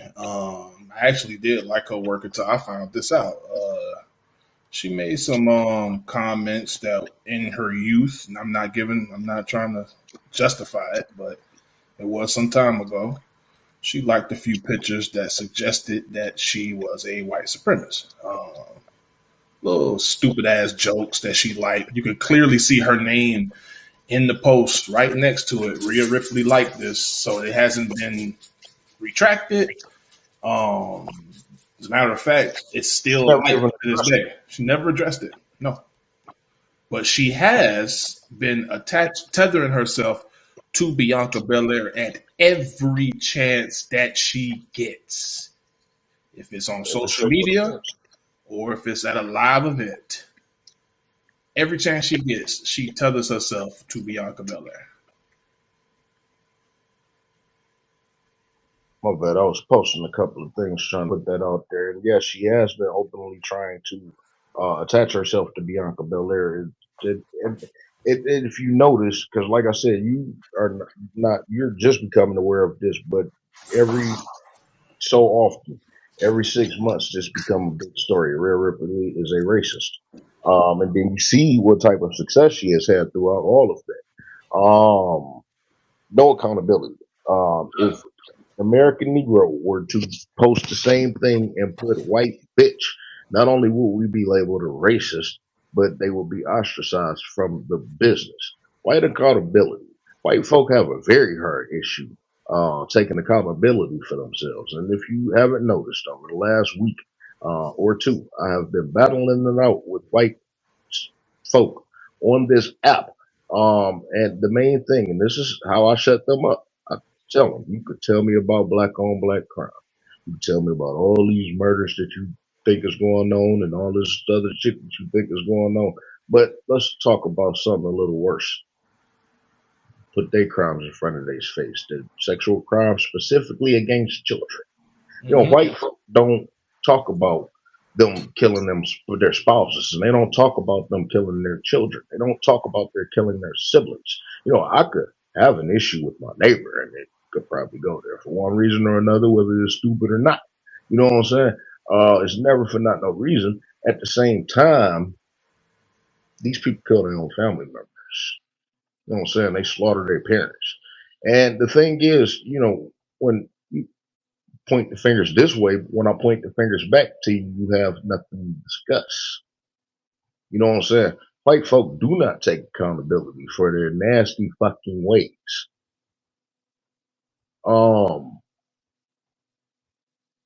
And the situations like this, you know what I'm saying? Uh, if Sean Combs get released, let's say they find him not guilty, right? Which is fucking ridiculous that he's sitting in there waiting on the trial anyway, right? To say he's a flight risk. Well, he knew these charges was coming months ago. Had plenty of time to get the fuck on and didn't, right? He's facing this shit. Yeah, Uh, yeah. you know, yet other white folk, Daniel Penny killed a man, got to walk the streets. He was able to get up and drive to the courtroom or get driven to the courtroom every single day until he was acquitted. You know what I'm saying? Yep. No white accountability anywhere. Um, and Rhea Ripley, you know, attaching yourself to Bianca Belair is not gonna make me, you know, everybody could sit up here and be kind to black people. You know what I'm saying? Yep. This is the hmm main issue that I got, especially with these wrestling fans and shit. Y'all want to sit up here and talk about all these other people. How racist do you believe? Do you think that Hulk Hogan was out there calling the Junkyard Dog and Butch Reed and, you know, all these other people niggers and shit? It's possible. You know when to say that shit when the camera not rolling. I don't think he did that to their face. Absolutely not. I don't think he Because did. at the end of the day, he still has to work with that man. At the end of the day, he still got to work with him. At the end of the day, he could get exposed. And if you get exposed as a racist, that could fuck your money up, especially now. While a lot of white folk, I'm noticing, checking through these comments and shit, they restrict the shit they want to fucking say. And, you know, Mhm. I got a way of bringing that shit out of them. You know what I'm saying? But it does take work. You know, I picked the right motherfucking, I pushed the right motherfucking buttons. That's all I can say. But a lot of people don't know how to push these buttons.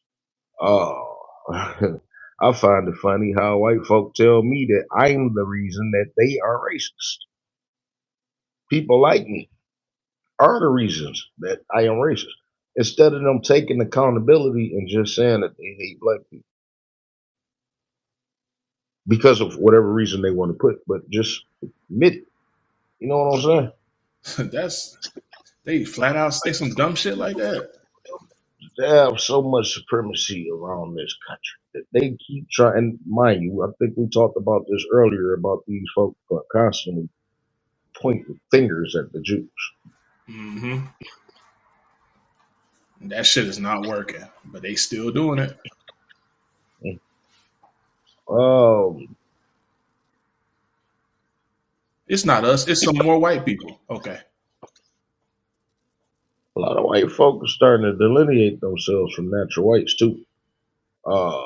So all of a sudden they don't want to be associated with them. Okay, so like I said, it was a visual thing. I don't know how Eddie Thorpe got involved in the match, but like I said, it was a visual thing. They wanted to introduce two black people in the main event. Yeah, black people know when we being pandered to. It's just this moment that they wanted to show. You get what I'm saying? That's Mm-hmm. all they wanted to do was just show this motherfucking moment. Now they can have their match. You know what I'm saying? Obafemi looking real good right now. Godlike. Jesus Christ. He just threw that $5 Indian back in the sack with the let me not say that. He just threw that motherfucker on the other side of the damn ring. Oh shit. And Trick really falling into his own as a main eventer too. Ooh, I just saw what you was talking about. Yeah, Trick really falling into his own as a main eventer too, and he really starting to get this wrestling shit. That pop he got when he came out, bro. Whew. So my thing is, and I'm looking at him right now. There's nobody in AEW that's better than him right No. now. That was nice. Trick get it. Trick know how to tell a story. Nice power bomb. Two. Oh shit. Ooh.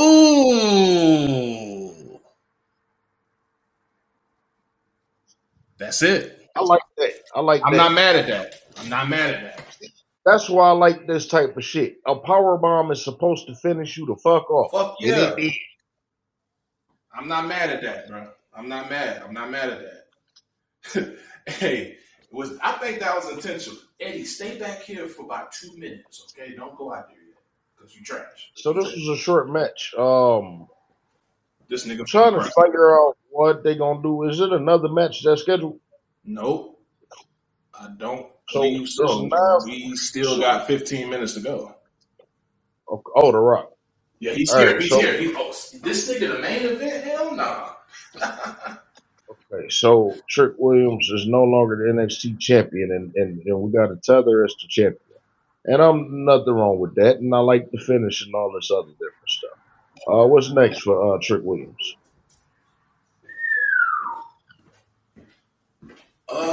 Number 27 at the Royal Rumble. Eddie Thorpe. Eddie Thorpe got to stay in NXT. He's garbage. Why is Julia out here?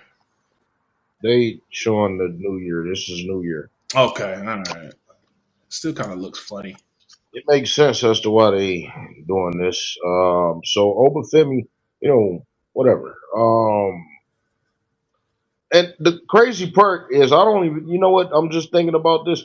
They may not bring Obafemi they may not bring Obafemi up to the main roster right now. Yeah. For the simple fact that they got Gunther as the champion, the world champion right now, and they got Braun Breaker as the Intercontinental champion. And Obafemi is, a powerhouse just like them. And he's going to have to cross one of their paths, and I don't think they're ready to go there right now. Right. How do you have Gunther dominating the main event? How do you have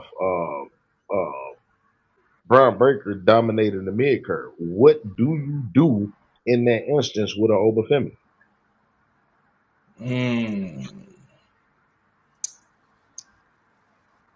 Oba is so good that you can give him the Kevin Owens treatment, move him up and feud with a mid card champion, and beat that mid card champion while he's the NXT champion. But I don't see them doing that. More than likely, he's gonna go on a long title reign, and then that will usher in him to be drafted to either Raw or SmackDown. I don't think he's going to move up right now. I think he stays at NXT because they need somebody.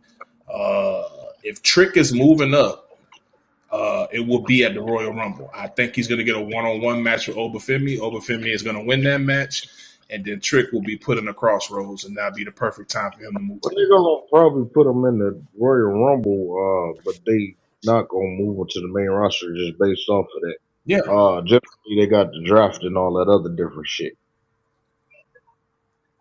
They would have to. Who the hell is that with the white beard? Who is that? Big dude with the white beard? Yeah. I'm trying to get a. Who is that? Nigga look like Colonel Sanders. Oh, All white folk look alike in one way or another, and they stink. And there's no denying that. Mike, is you there? I know he just got off of work and shit, so he probably tired. Owner, is you there? Yeah, y'all watching the show on Hulu. Huh? How y'all watching the show? Y'all watching it on Hulu? Okay, so first of all, where you been? Oh shit, my phone had died, bro. You are the host of Wrestling with Racism, right? That is correct. All right. You got anything you want to add about Rhea Ripley and that Tiffany Stratton bitch? Oh, they two couple pieces of shit. I don't really care for 'em. You said coked up pieces of shit? Probably that. Well, I said a couple, but they probably are on coke. Oh, yeah, because they do look like cocaine in a rocked up solid form, right?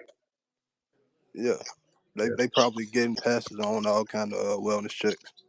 Yeah, well, first thing is, I think that Tiffany Stratton is Triple H side piece. Y'all ready for these allegations that's going to come up, in the next decade about Triple H? Hey, that's Skip Bayless catching it right now. Who saw that shit coming? hey. I did This not man see told that us he coming. was a degenerate. Real quick, just because we talked about it earlier, I guess they do have tag team champions for the women. Lash Legend and Jakara Jackson is scheduled for a number one contenders match next week. Yeah, but that I believe that's for the women's tag team championship. They're gonna face Bianca. The winner faces Bianca Belair and Naomi. Oh, so it's not. Wait a minute. I'm confused. Hold on a minute. Let's settle this right now. Is there an I'm looking it up right now. I don't think so, bro. tag team? Okay.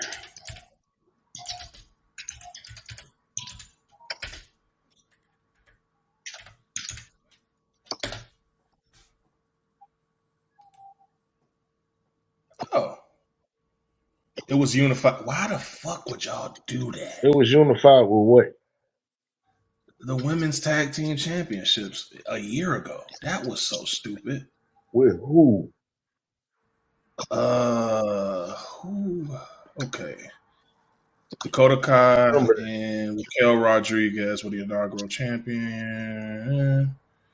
The titles were unified into the WWE Women's Tag Team Champion, officially retiring the title in process with Alba Fire and Osadon recognized as the final champions.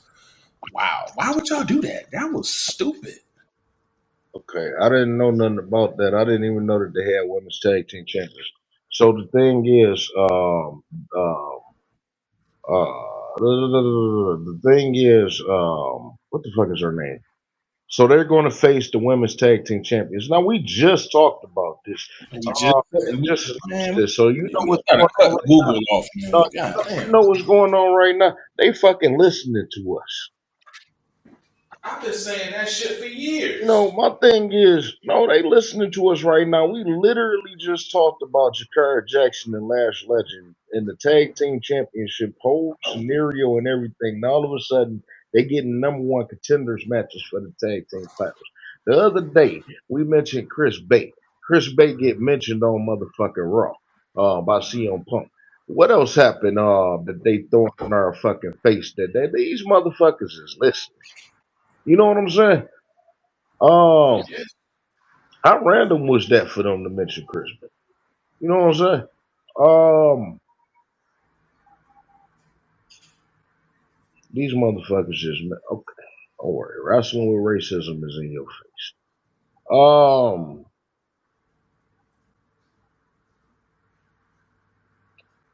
Rhea Ripley was met by the Undertaker. We know that the Undertaker is a racist. Um, we know that Rhea Ripley is a racist, and they had the Undertaker endorse Rhea Ripley.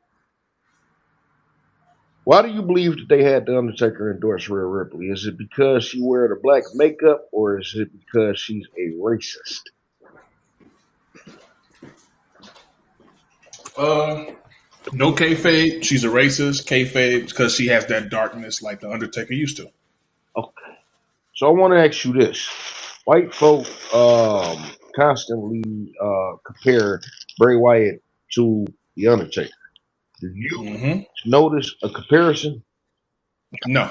There's just darkness. They have a darkness and a presence. That's it. Bray Wyatt is his own character. So last time I checked, the Undertaker had magic, right? Lightning bolts, Do shit. setting shit on fire, Yeah. disappearing out of thin air. What the fuck do Bray Wyatt do? Bray Wyatt he just had a psychological thing that he used to do because literally let him do what he want to do. But what did he do? Like I don't see nothing. It was always his quote unquote power was always environmental. If it was backstage where they like the Firefly Funhouse, or if they was near the grave site of Sister Abigail, it was always environmental. Was fear. Like Undertaker was the face of fear. Bray's new face of fear. Like Rhea Ripley isn't like like she like what is her character? What the fuck is she? She is the female version of the Crow. I thought she was just emo, just like a regular gothic. That's what I'm thinking. I was gonna say gothic. Is that the same shit?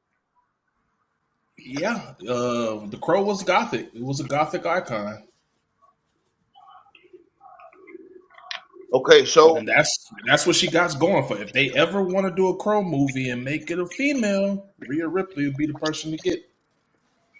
So she's Australian. Facts.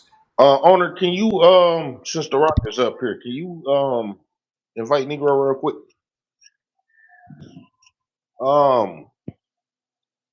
The Australians don't necessarily give a fuck about black people, right? They notoriously are some of the most racist people in the world, right? The question is X. Can you grow out of being a racist? If you're Edward Norton from American History X. Black people can take care of you for a lifetime. To the point where they even scrub your feet. And cook you the best meals. You know, clean your clothes up. Shit, make sure you're nice and tidy. Your home is nice and tidy. Take care of your children. Breastfeed your children. You know what I'm saying? Crazy. Yeah, no. And they still wouldn't give a shit about you. At least. Yeah. How do you grow out of being a racist? I don't think you can grow out of being a racist. You don't. No, you can't. You can't grow out of being a racist. You can probably grow out of being a bigot, but how do you grow? How do you grow out of being a bigot? Acknowledge that you're not as great as you think you are, and excuse me. Wait, I'm confused because I need to see something for the record. You believe that black people could be bigots? Bigots as the word definition?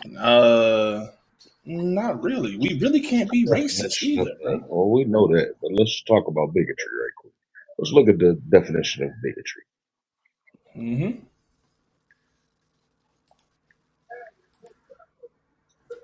A person who is persistently, or what the fuck is this? Hold on a minute. Stubbornly refusing to change one's opinion or course of action. Okay. A person who is obstinately or unreasonably attached to a belief, opinion, or faction, especially one who is prejudiced or they must have just added this word to it. They had to. I'm reading the same shit you read. Yeah, antagonistic toward a person. Come on now. I'll bet you. You got a dictionary? Where's Negro? He lives in a goddamn library. He'll be able to find the actual damn definition because this shit on the internet is some bullshit. Yeah, This is not it. it's funny because they put a line up under that motherfucker, and I noticed something else too. When they describe black, they highlighted evil and intention.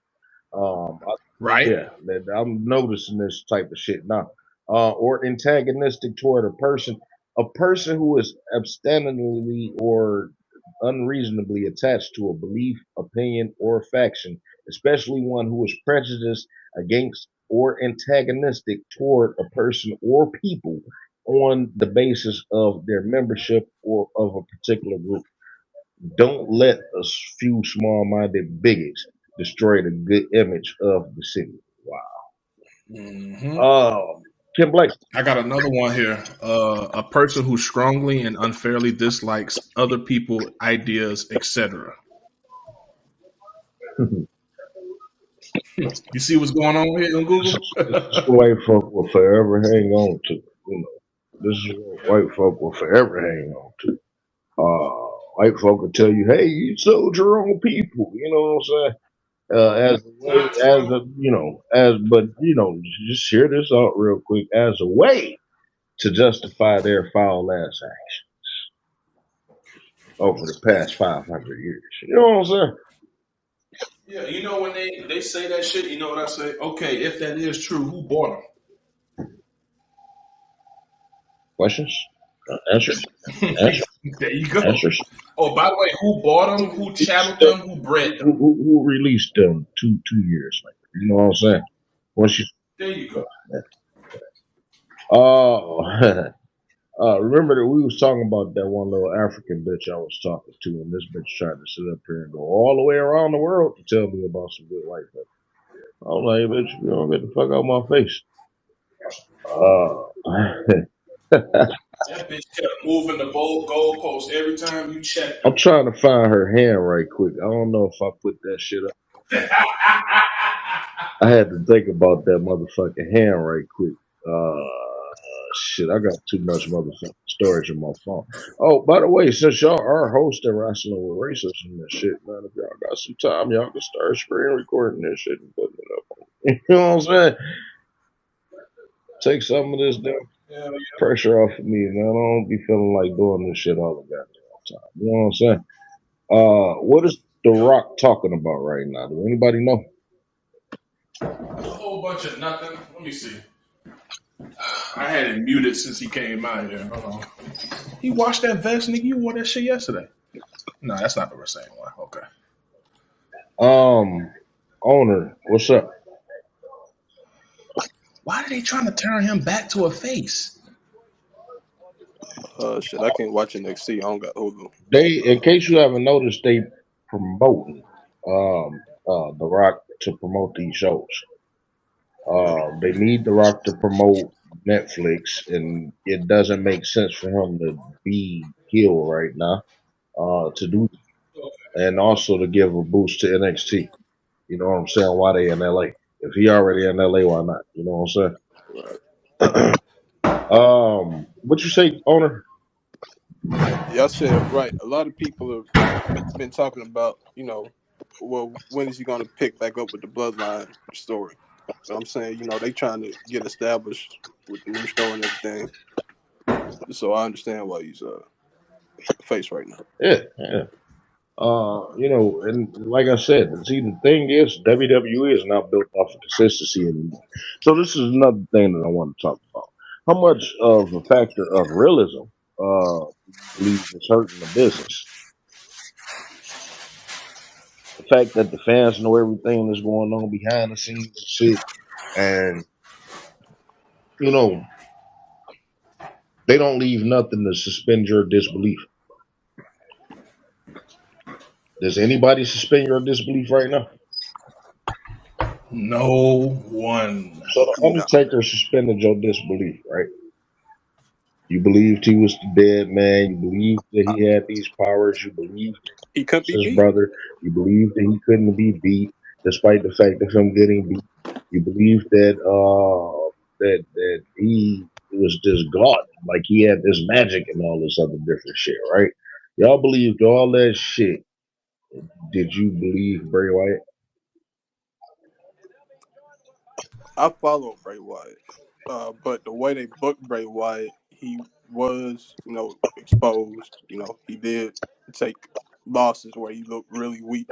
They didn't make him look formidable. With damn, they just cut it off. They just did he even say what the Rock is cooking?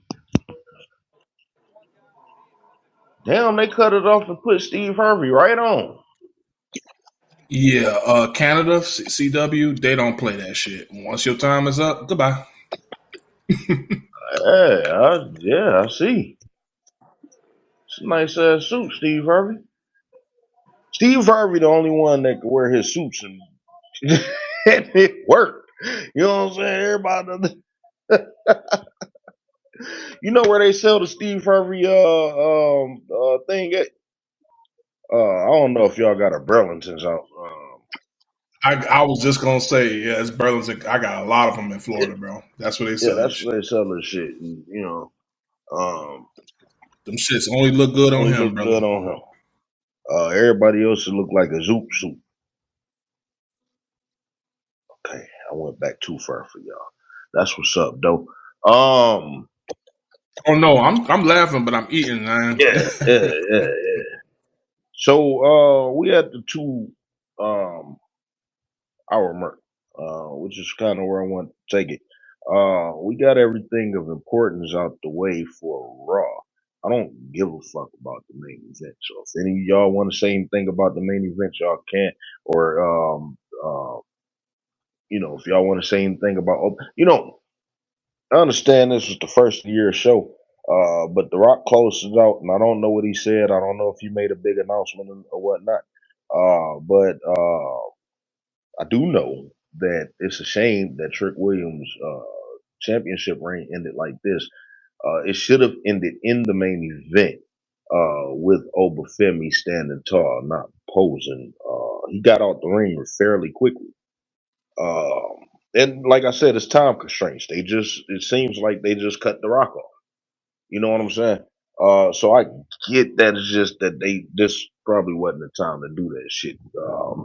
They should have started off with The Rock, and then I don't like the fact that this was a short match. The match was like 10 minutes, and it had some good action at the end. I liked the finish. He hit the power bomb unexpectedly, and the 1, 2, 3. And the crowd was shocked.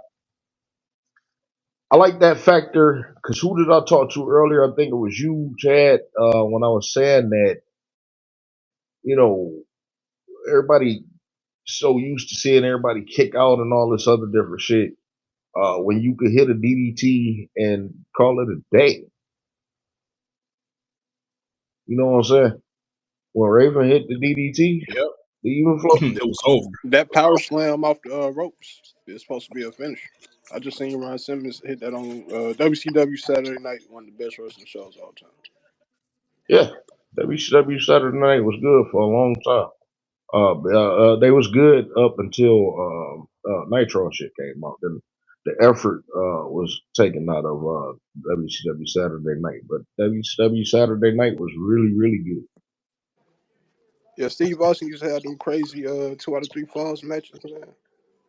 With Arn Anderson and what's his face, um, uh, Ric Flair. So look, let's check this out. We're gonna get ready to move on to Ric Flair in a minute because he's 75 and talking about coming back to wrestle. He's been teasing it like a motherfucker. That man gonna die in that ring. We need money. Oh yeah. Whatever little Gotta money. be in there. Where in the fuck did your ass come from? I just woke up. I know you. I know you just got off and all that shit. Yeah. Yeah. So I appreciate you coming back to life. You didn't miss nothing. Obafemi is the new NXT champion. Um, Figured. it was a good match and it was a good finish. It was short, but it was good. So I do think that you should check that out. How do you feel about Obafemi winning the title as a tether? How do you feel about him as a talent? Obafemi, He's not bad. He has because I know he has the look that they're looking for. He's not bad in the ring. He's all right on the mic. Um, wow, I thought you'd give him a little bit more credit than that. Yeah, he's not bad. Do He's solid. He's better? solid. Yeah, Do you believe that he's solid all around. Do you believe that he's better than Gunther, and or at least not either equal or better than Gunther and Braun Breaker? Or I think he could be. if that's not the case, do you believe that he has potential to be greater than them? I don't know if he's better than them right now, but I think he could be if they book him right. They book him right. I want y'all to keep saying that. I want y'all to remember that. Listen, it's not just the fact that we want wrestlers on TV. This is where the problem that I have with everybody who I talk to about this. When you keep talking about championships and you keep talking about how Bianca Belair, how she's being elevated and booked, and talking about this person and how they being elevated, and I'm sorry, them having these matches, these key matches on SmackDown. Oh, the Street Profits faced DEY the other day, and so that's goddamn it, y'all should shut the fuck up. They got their title shot in April, so shut up. You know what I'm saying? Like, um, it's not just about wanting these wrestlers and wanting them to have championships. It's about the care that's being put behind them, and then again, it's about the care that they are not putting behind them. You know what I'm saying? Um, and that's the system of white supremacy via anti-blackness. And I'm gonna always go back to Bubba Ray telling me about the New Day. What more do you want? Yeah, he was out of line for that shit. With John Cena, what more do you want? He is 16-time motherfucking world heavyweight champion. What more do you want? I just asked y'all, and Mike, I don't know if you was up here. The owner, I don't know if you was available. So I'm gonna ask both of y'all this. What do y'all want to see out of John Cena this year? Who do you want to see him face? Just give me 5 people. Oh no, I was listening. I want that motherfucker to go away. He need to retire for good. I want season 2 of Peacemaker. So, I like to see I wouldn't John mind Cena that. go away as well. owner, I think you said somebody hacked your page earlier. Didn't you say? Oh no, that's Hulk Hogan. Never mind. We're gonna get to that. Hulk uh, Hogan should be fucking. Can I say that? create another page right now. Do it on I can't another. say that. Listen. Create another page right now. Do it on the browser. And just hold it to the side. All right. By the way, Pecker Tom Rod, grandmother, Doris Falcon Jr. is is on. Let me find this bitch. She looked like she had some good ass pussy back in the day.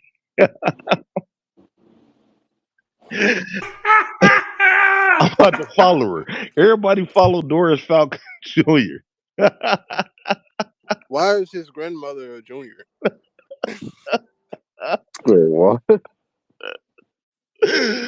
Yeah, junior. Junior. They family name.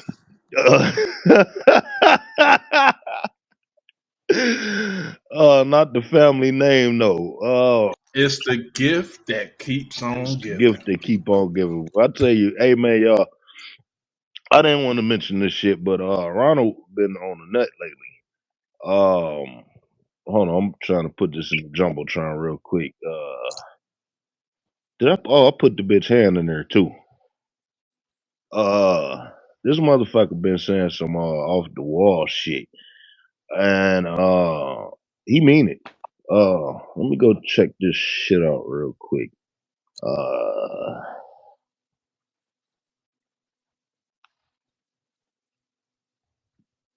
let me check this shit out real quick. I got 3 accounts suspended today. I'm telling y'all, motherfuckers been coming at me hard the last couple of days. I got over 1 million impressions over the last week and a half and shit. Uh, this motherfucker threatened me a few times too. He got suspended a couple of weeks ago when he died.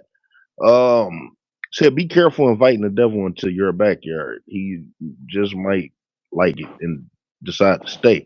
But his grandmother responded, "That's right, baby. Sock it to him. But can you come clean up the toilet seat?"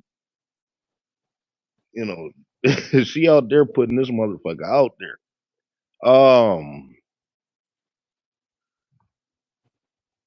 Hold on, I'm looking for a particular thing that this motherfucker said. Can you please come clean the toilet seat, bro? You don't know how to wash your ass properly. Uh, It's the gift that keeps on it's the giving. gift that keep on motherfucking giving. Oh, trying to find this shit because this nigga said some shit. I have to type it in real quick. Oh, by the way, if anyone is not familiar with Pecker Time Ron, put them in the playlist. You can go check it out. The worst of Pecker Time Ron. This dude is a character within itself. Key thing about Pecker Time Ron is he's an American Negro that is very anti-Negro. We have been discovering ways as to why he may be an anti-Negro.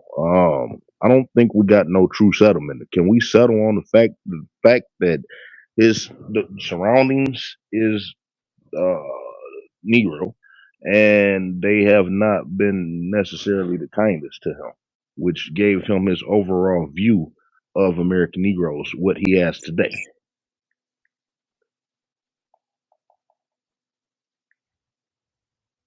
Okay, so nobody got nothing on that. Yeah,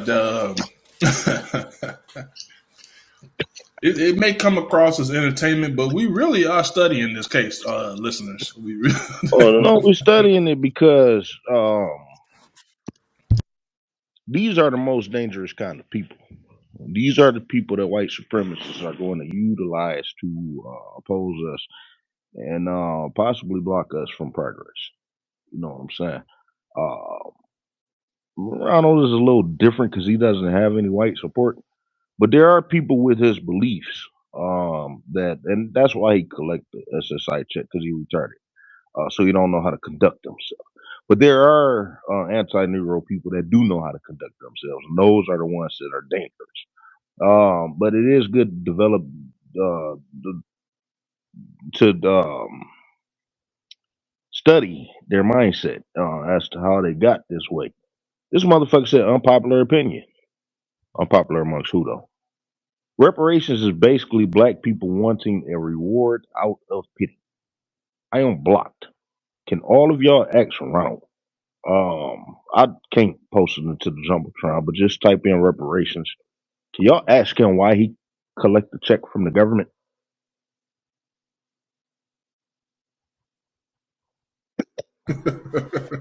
I'm serious because it seemed like he just want that government money to himself. He also said yesterday. So I got into this thread yesterday. About this dude getting roasted at the bus stop. I put it up in the jumbotron. You could just take a look and you'll see how he got roasted. With his head looking like that. And Ronald put up. The, that the dude that said I'm not gay, dude. mhm. Yeah, that man head was crazy. That Go shit ahead. is crazy. You talk about Draymond Green, my man's that just died that be playing cops and shit. And he just got a lot of shit going on up there. He look like my cousin on the one side. He got a lot of shit going on up there. Literally, he looked like he thinking about a lot too. But he would the cornbread manifesto. He good dude and always be posting pretty damn good shit. But said this is the main reason why West Africans don't like Black Americans. We start snapping and roasting them too much for their tribalistic features and customs. Um, we're all American Negroes, right? Correct. Yep. Owner. Right on. Okay. That sounds like some cosplaying shit, man. Hold on. No, no, that shit not about to fly right here. Your country accent say otherwise though. So anybody else try that shit, that's your ass. All right. Uh, um, we all got brothers, do we? Yep. If not, we all got. No brothers, just sisters. You got I got cousins. You 3. got male cousins that you know, close your age that you hung around. Growing up. Yeah, I had some cousins. Owner, you say you got three brothers. Yeah, I got 3 brothers. I'm the oldest. I got my big cousin. If you're talking about being close in age, it was my older cousin. He was like my big brother. He was like 2 or 3 years. But go on with what you were saying, bro. No, I just want. I But yeah, no, I want we you to could expand on that for the audience because just to get a clear view. like yeah, I grew up around black Negro males, like all my homeboys are Overall, like I didn't even have to say, but I just want to start with the household. You know what I'm saying? Chad. and we ain't crack kids that's going upside each other's head Yeah. every first of the month. What the fuck you call that? BB Butcher. I know anything about that? Uh, is that a Detroit thing? Anytime you say a word that start with a B, you get punched in the arm. Uh, yeah, Yeah, that might be a Detroit thing. it is. It was. Oh yeah, we used to just haul off, punch each other in the chest, all kind of shit. We didn't all often do it. We had causes. SS Strawberry, BB Butcher, uh, um, more than likely, I roasted each other, right? I was the youngest of 3. I got roasted all the I time. bet you did. You turned out to be the biggest too, didn't you? Yep. And they still roast your big ass, don't they? Oh, they can't do it now. You see, the See, thing now about you roasting about to you be for like all them that fucking time, you Africans. become, You about to be like them out. Y'all not about to roast me no more, goddamn it.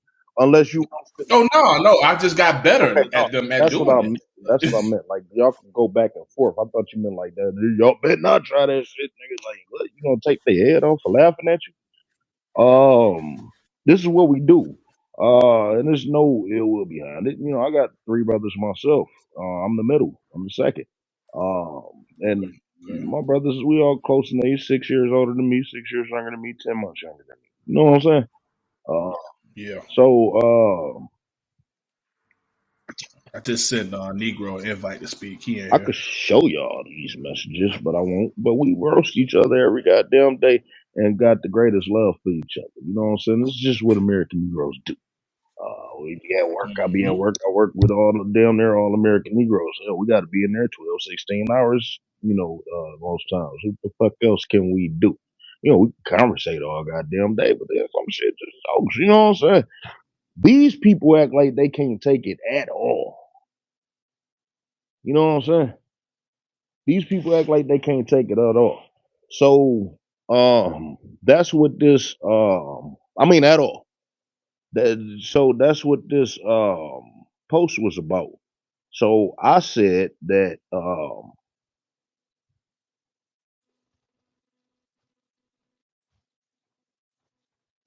said Africa has never had a comeback for African booty scratcher.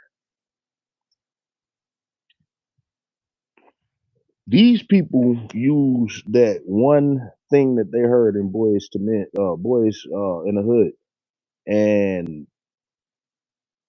think that we've been calling them that. Now, Nero, you older than us. Didn't y'all leave that in the movies? I don't think that people call Africans African booty scratchers because it's a big misconception. when the majority of these Africans that's here in America today got here, it was after the 2000s. By that time, African booty scratcher was long gone. You know what I'm saying? Hang on one second, Negro. I'm gonna finish this up real quick and I got you. I think the popular one is cheetah piss and ashy foot right I've now. never heard of that. So that's not even. But it's like, how many American Negroes really had contact with Africans, like prolonged exposure to them to like even have them kind of interactions? That's what need to be spreading online. When you honestly ask these people that's on this fucking app, how many Africans do you brush shoulders with every day? Ask these people where they from, and ask them how many Africans they brush shoulders with every day. And depending on where they are, they probably do got some. And then those are the ones that where we talk to and be like, "Hey, what's up with these motherfuckers?" You know what I'm saying? But a lot of Mm-hmm. people do not interact with these people. So these other Africans that sitting up here talking about this African booty scratcher shit, they lying. We don't associate or we don't know these motherfuckers. And we not gonna Most of roast the them time, no different than we would roast our own brothers and sisters. You know what I'm saying? Mike, yep. you got sisters, right? You roasted Yep. sisters, didn't you? Not more than you would other people, other males, but you did. Hey, girl, get your shit together. Your head look like this or something real quick. You know, Didn't really Peanut do head. much roasting between us. my bad, they the Waltons. Um, But I did roast. I did roast like one of my older sisters. I'll have to roast her for being short right. But you know, because she used to that's roast me for being short. I don't. I ain't gonna lie. I ain't gonna Sorry, lie. so My sister was the real quick. oldest. You what? 6'5", 6'6", right? Who, me? Um, Mike. I'm about 5'10", 5'11". Okay, so I'll take that back. Chad, you were the one that was 6'5", 6'6", right? 6'4". Okay, I just remember one of y'all saying that. So my bad, I did get that mixed up.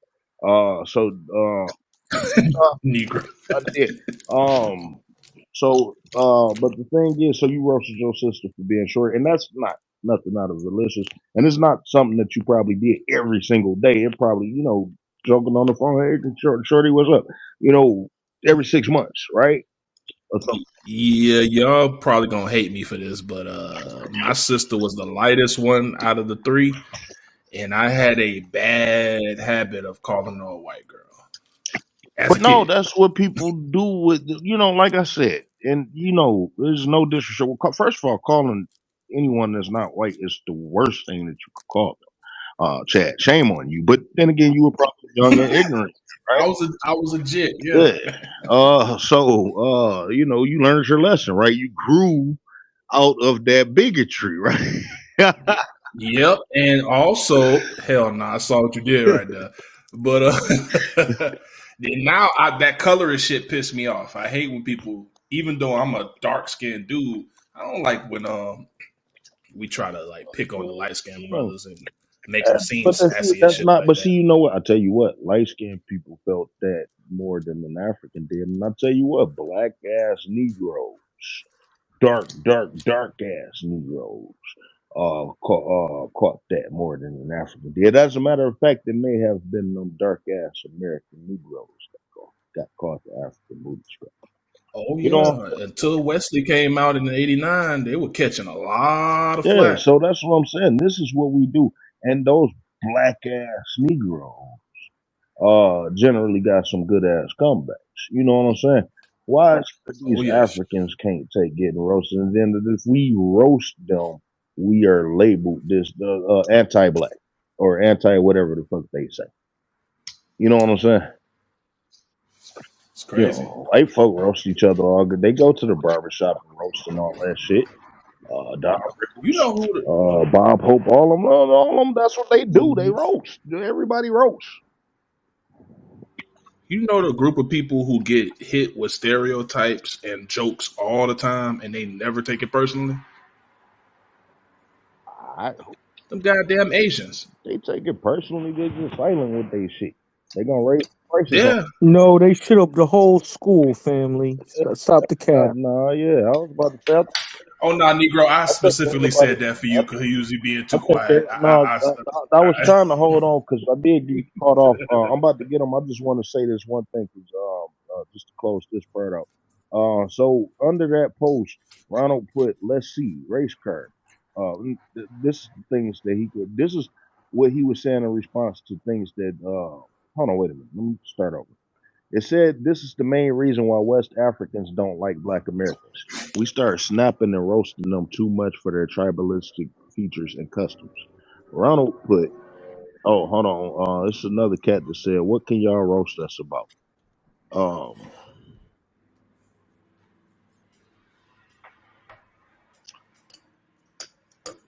Ronald said, let's see. And he got a list of things. Race card, reparations, still killing each other, still calling each other nigga, being racist to fellow black people, not acknowledging black people can be racist, blame everything on the white man, refuse, and he put this in capital letters. And we talked about this earlier, white accountability. But he said refuse accountability, and then he said etc. You know, when you listing something, why do you have to put etc. Like we supposed to know what the fuck you're talking about? What is this etc. shit that you're talking there's no about? etc. He's just babbling. Shit that I was trying to figure out. Um, Uh, you can literally go down that list and debunk everything with less than half a sentence. I debunked it the second that I spoke those words. I didn't y'all have There once you y'all go. say race card. Who says race card? White folk, right? Negro. Um, the first time you heard race card, or first time that term was really put out there in the public, wasn't that during the OJ trial 30 years ago? Yeah, I remember, and Yes. then it spread like wildfire where people were talking about it. I remember I was in elementary school and white folks used it all. The younger children using it. That they were using it because everybody was watching the OJ trial during that time frame. I mean, race card. And I do mean everybody. I mean everybody. Everybody Come was. up You with go to something. school, they were talking about it in the school. Can you say that race card? The term race card has been race card. White folk couldn't wait to come up with a term like that, just like they couldn't wait to come up with a term like critical race theory. The same way they came up with all lives matter too. Yeah, in the same way that they came up with woke. I found two conversation enders with whites. Like I said, Negro, I've been battling these whites over the last few weeks. Got over 1 million impressions and shit last week. High engagement and all this shit with all these whites and shit.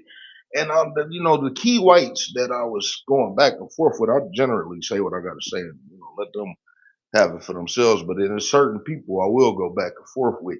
And I found two things to be a conversation ender with these motherfuckers.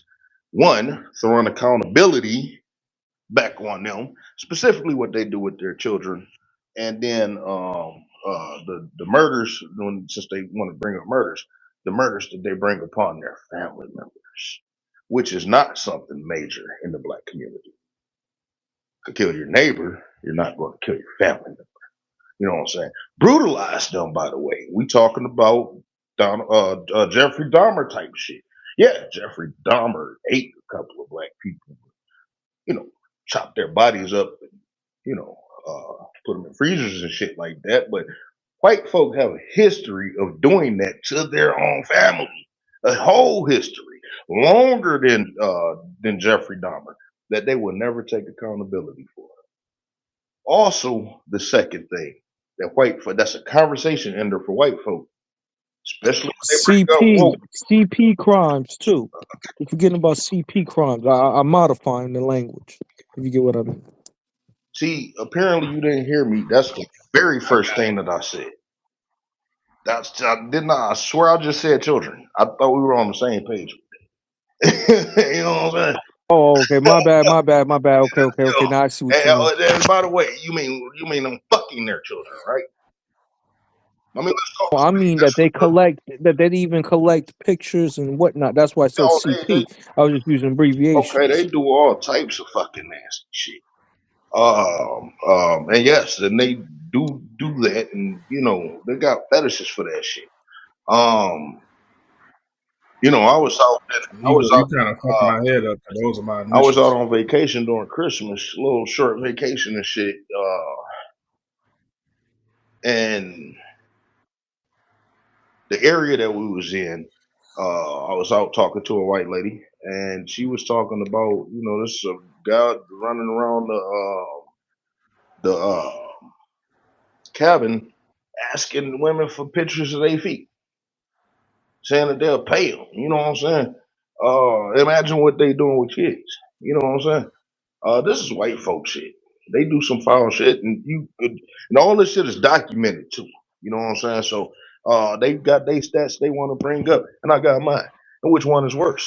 You know what I'm saying? I told the motherfucker today, or yesterday, because he decided all on Ronald and shit. Ronald be finding these motherfuckers to attach on to. But I found my conversation ender with him, and he blocked me. Um, but before then, you know, I'm sitting up here talking about what we just talked about, right? Where did Negro go? I'm sitting up here talking about what we just talked about, right? And he go and bring up murders, black on black murders and stuff. I said, wait a minute.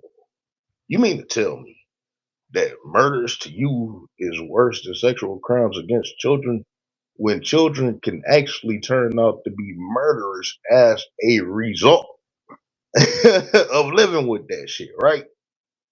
You know what I'm saying? It's like they do everything they can to not take accountability. And if all else fails, blame the Jews. They heavy on that shit. A motherfucker told me the other day that the Jews killed Jesus Christ. So the Romans who invented crucifixion had nothing to do with it. Okay. Mm-mm. To cover that up, when I called her on it, to cover that up, she said, "Oh, the Jews were so much of cowards that they sent the Romans to do it." That's the first time I heard that excuse. Normally, they just back out when I say that they killed Jesus Christ, but no, she blamed the Jews and covered it up. So that's what's up, though. I gotta find that. I'm not about to go through that right now. So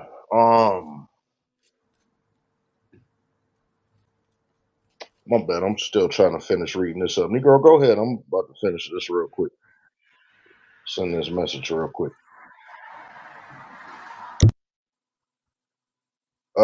If Negro not available, somebody go. Oh, I'm here. I'm here. I'm two places at once right now because All I right, gotta take care of some everybody stuff. realize something from this point on. If I'm not available, then y'all need to pick up the pace a little bit. Make up some. It's a program. Negro, you want? Can you chime in on the Dwayne the Rock Johnson situation? Yeah, yeah, yo. What's up with this? So I went to the Negro Black Nights. We talked about it a little bit, right? I Hmm. just didn't like him using. He get rid of the boyish culture, right? And I felt like he was taking a shot at a slight at his father, his Negro side, right? Hmm. And it might not be entirely the case, but it's just too close to home because people are quick to call Negro boys. It just historically just rubs me the wrong way, Yeah. and especially when it's somebody over the side of the water that has no connection to our community and never really experienced us. That's the reason why I was kind of like a little on edge. I want to read this out. I read it earlier, but like you said, we did hold off on that. You got up here later than I expected you to, but you got up here right on time. I'm gonna read this out the way that he wrote it. Besides having this is coming from Dwayne the Rock Johnson.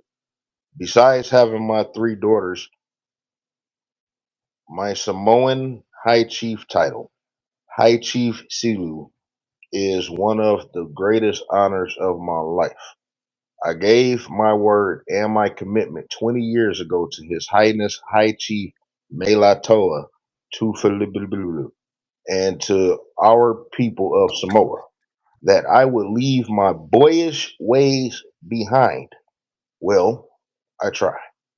And carry my Samoan, Polynesian, and black culture around the world with great respect, pride, kindness, mana, humility, and warrior spirit. Fa Samoa, the Samoan way. After 20 years of proudly carrying our culture with me around the world, pay attention, because he's talking about the Samoan culture. Okay, he's whatever Fa Samoa. Oh, that's what it means, the Samoan way. After 20 years of proudly carrying our culture with me around the world, I can't wait to soon return back home to Samoa. I already have chills thinking about it. Until then, my bad. Something. Never mind. Until then, I'll come back to the WWE tomorrow. Blah blah blah. The rest of it don't mean shit. It says tomorrow night is dedicated to my grandfather, which, by the way, in case anyone don't know, well, the High Chief Peter Maivia is not The Rock's grandfather. Did y'all know that? Is it his grandfather by marriage or something like that? It's Or his grandfather by marriage. Apparently, that's what I thought. apparently, Leah Maivia was walking the Isle of Samoa as a hoe. And she was a big hoe. And matter of fact, all of her family may have been hoes. And he turned the hoe into a housewife. Uh, but that's not his grandson. So he is in no way affiliated with the Maivia family by blood. Okay. Leah Maivia. So she is his grandmother, though. That's for sure. And my dad, Rocky Soul Man Johnson, and my ancestors who all have paved the way. Which, by the way, the anniversary of Rocky Johnson death was coming up pretty soon. I believe he was one of the first people to die of COVID. And this is at least one of the main people that we know. They didn't say his official cause of death was COVID, but he passed away right at the beginning of the shit. Apparently, he had the flu and he wouldn't go to the doctor and he died. So that's why I'm kind of attributing it to that. It was in January 2020, like a couple of days before Kobe Bryant passed. Was killed. I'm Oh, sorry, a couple of days so before. this was before the Excuse me. A couple of days before Kobe Bryant was killed. But go ahead. was this before or after the if you said 2020, it's before the vaccination shit came out, right? This is like in the Yes, the heart of the COVID shit. it Okay, was just not making the sure. hurt of the COVID. It was we didn't even know. The headline was so big for Kobe Bryant death that you couldn't notice. You wouldn't notice the small head. Okay. That's where it was of COVID. Literally, the world shut down right after that. Okay. But they had the vaccine ready. But I'm not Yeah, gonna Bill fuck up Gates said he had it ready. because a motherfucker like Ronald gonna sit up here and tell me to prove it. Uh, yeah. I could prove I mean, it. we're just gonna wait. Pretty We're easy. just gonna wait for the. Oh, why they denying you a place of residency and denying you and your children a place of education and even a job? You know, you just waiting on these motherfuckers to call you nigger to your face just to say that they racist, right?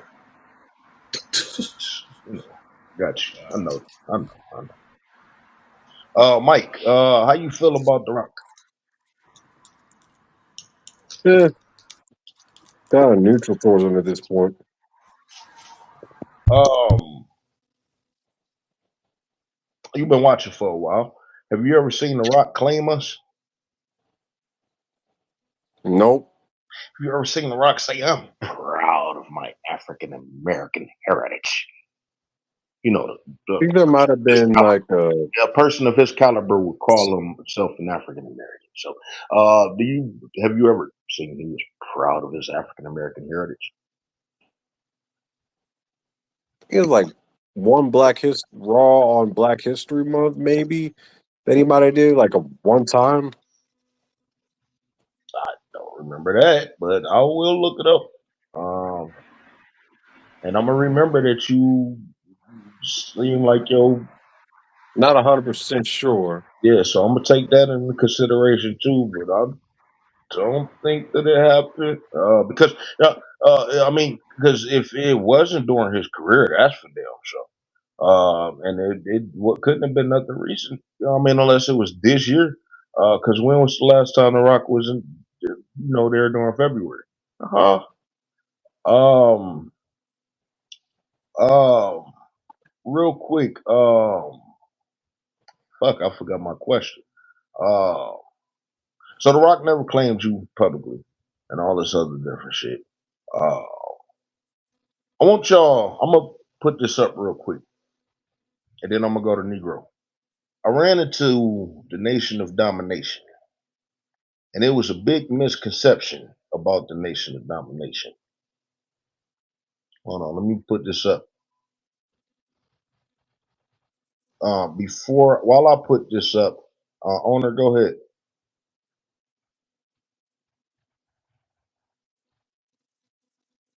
Okay, owner not available. I'm gonna put this up. I'm gonna say this. The Nation of Domination wasn't built to be a militant black group. The Nation of Domination was originally concepted of misfits in the WWF. Whether they were, misfits because of the color of their skin or their ethnicity or something like that. So when a Nation of Domination started, it didn't start all black. It started with PG-13, who is Hispanic. It started with Crush, who is white. It started with Farouk, the leader, who was black. And he took on the Nation of Islam persona. You know what I'm saying? He was the voice. His voice obviously fit the profile, and therefore that's why he was labeled the leader of the group. But it was mainly for people who felt like they were misfits in the WWF and got overlooked and wasn't given fair opportunities. They turned it, and mind you, they had Savio Vega in there and everything. As a matter of fact, they were feuding with Ahmed Johnson, who was an American Negro. And actually, they brought them together. But something happened again. Ahmed Johnson wasn't there. I think the Nation of Domination would have been better if they had been able to go through with that. I mean, y'all go through that playlist and y'all can clearly see what I'm talking about and how it break down. Uh, they had Clarence Mason, who was an attorney, who was a real attorney. He may have been a civil rights lawyer. I have to double check on that. But he somehow got that gig and became a manager, and he was just a fucking natural at it. Clarence Mason should be in the WWE Hall of Fame for the half a year that he did. It was impactful to me. But start going through this, and you can see that they kind of turned it black. But even Owen Hart, let's look at the reason why Owen Hart was in the group, because he was a fucking outcast after the Hart Foundation was gone, after Brett went, and he was there by himself, and white folk, was chanting. They was calling him a nugget, uh, which is what the Rock daughter looked like. By the way, she looked like a chicken McNugget. The McNugget, not the regular nuggets, but the McNugget. No, she looked like a Burger King nugget. I mean, she looked like she looked like a Burger King nugget. I've been trying to figure out what this bitch looked like all day. She got grimace teeth, and She reminds me of the Predator. Oh God. No, damn, hold on, let me. It's them teeth, bro. Uh, Like, okay, you seen the Predator with the mask on, with that high forehead, and like old girl off the juice. At the record store.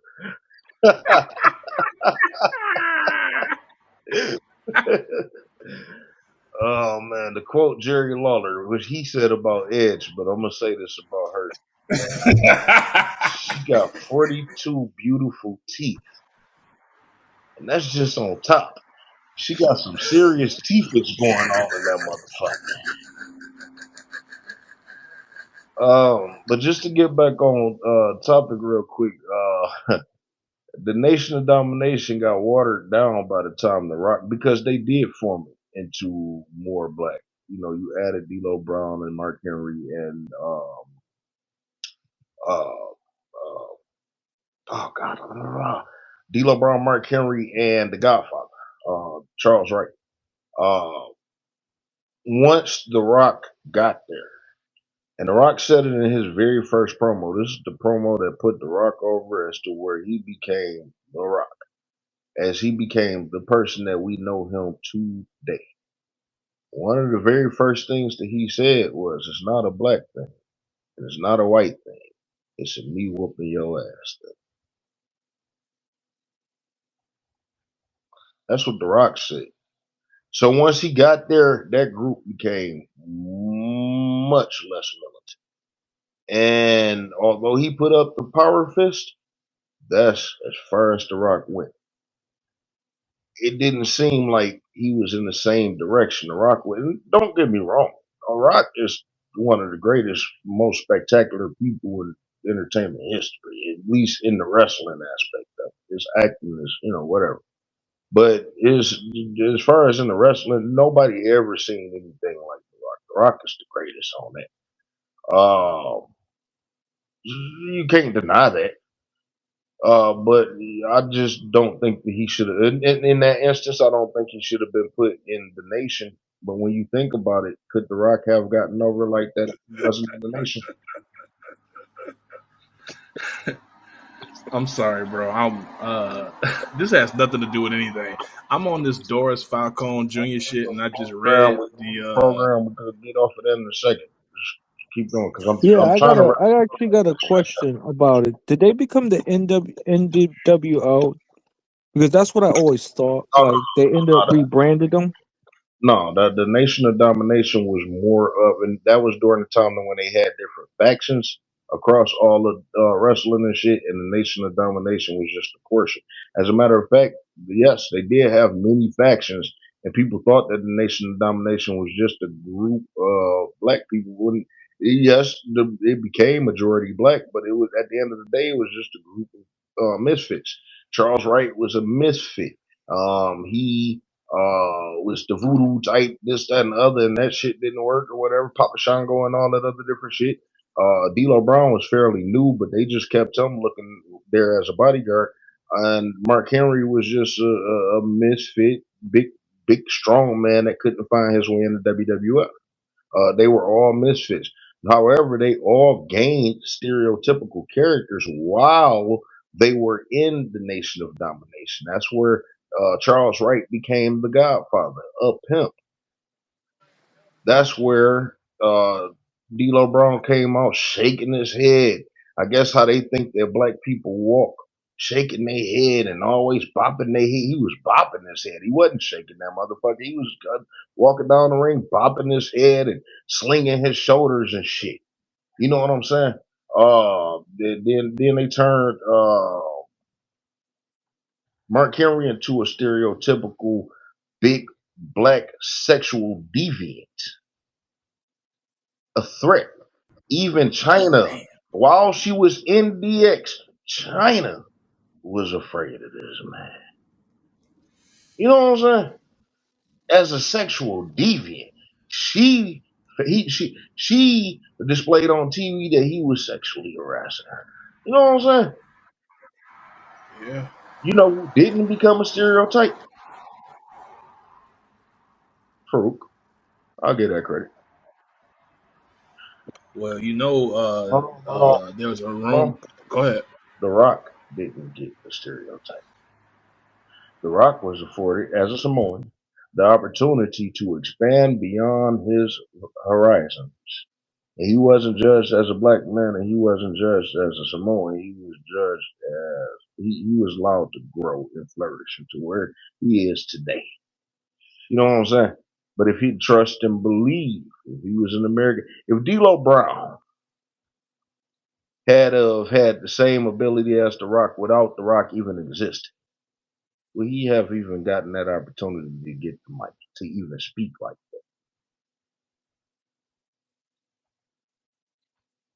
You know what I'm saying? Nope. No, I don't think he would have got it, bro. Going back to what Barry was talking about real quick, once the WWE got something on a black talent, melanated talent, uh, they're going to hold on to that until it stops working, and they're not going to do anything to elevate them outside. Like I said, you would want Bianca to be there 5 years from now, and no matter how much you're enjoying her right now, if she's still doing this 2 years from now, exactly the way that she's doing it, as much as you love that sister, you're even going to be tired of it. Right? Yeah. So they didn't do nothing to elevate these people, and then when they do elevate them, they elevate them into these stereotypes. And has the Godfather did anything else after the Godfather? Mark Henry, they changed some out of that sexual deviant shit, but you know, Mark Henry wasn't really successful. He got that title out the blue, and I enjoyed his title reign. I hate that it ended it when it did and how it did, but whatever. But we got to sit on that for a long time. They didn't do shit with him before then, and they didn't do shit with him afterwards. But we could sit on him having the world title for 4 months. You know. Negro, my bad. I just wanted to get all of that wrestling stuff out of the way. Um, the playlist is in there. I want y'all to check that out. It's more chronological things, and they did leave out key things, but they do have the most important things as the Nation of Domination move forward. And I urge y'all to check it out. This way, you don't got to scour through Peacock. My bad, Negro. You got it. No, you good. You cleared up on a lot of the things. I actually like the pictures of these guys. This is like what wrestling that I want my children to see coming up. You know what I mean? And I mind think you, it's pretty. all of them are none of these are tethers with the exception of the Rock. The Rock is Samoan. But see, at the same time, we didn't even look at. Listen, The Rock was the first dark skinned man that we seen in that capacity of the Stone Cold Steve Austin's, the Hulk Hogan's, and John Cena came after him, but John Cena became like the people that I'm describing now. The Rock was the first dark skinned man that we seen like this. You know what I'm saying? And we always looked toward him as a black man as a result. Look at the other three. You know what I'm saying? They the same skin tone. But it shows that we have allegiance that we were just rooting because of race. You know what I mean? We didn't specify the ethnicity. We saw that this was a black man who needed to who we supported because he was black. You get what I'm saying? Yeah. And if we don't get that type of We camaraderie or never that seen type of nothing support, like that on this level, and then he low key became greater than he low key became greater than my bad. I just seen this. He low key became greater than most whites as a result. And so we really got behind him like, damn, he a black man. You know what I'm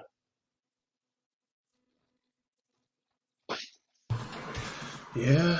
This nigga Ronald is mad as start. This nigga just, oh my god, I gotta block this nigga again. I thought, yo, is Ronald still alive or is he still lying?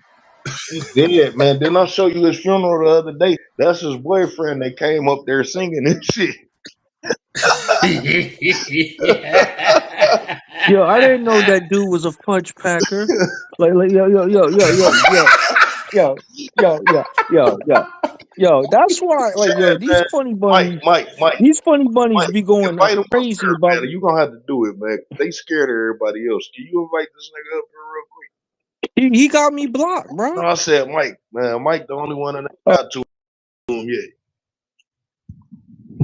This nigga think owner me.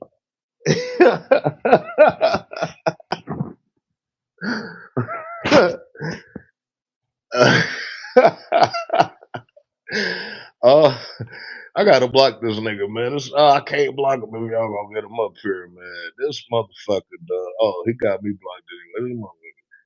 This nigga just 30 fucking goddamn messages, dog. Get the fuck out of here.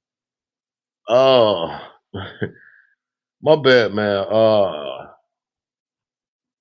You know, this is why we delineate too. Because like I said, with all of the success that The Rock has, that's all being credited towards Samoans. You know what I'm saying? Yep. So Yep. we look toward him as us, while we look toward him in '99 and 2000. I mean, when he's the most electrifying man in sports and entertainment, when we look toward him as us, he never reached back down and said, I embrace y'all too. You know what I'm saying? At least give half the motherfucking credit. And to be honest with you, The Rock and his father didn't get along after he got older. I don't think that The Rock respected his father because no, I mean that's real because Rocky didn't make much money in the business, and he had his family living on the road. See, The Rock didn't grow up around Polynesian people. The Rock didn't grow up around black people. He grew up on the road with these wrestlers, and in a solid home. They moved around the country, but any solid homes they had, it was in the white communities. You know what I'm saying? Uh, have you ever seen Young Rock? Clips.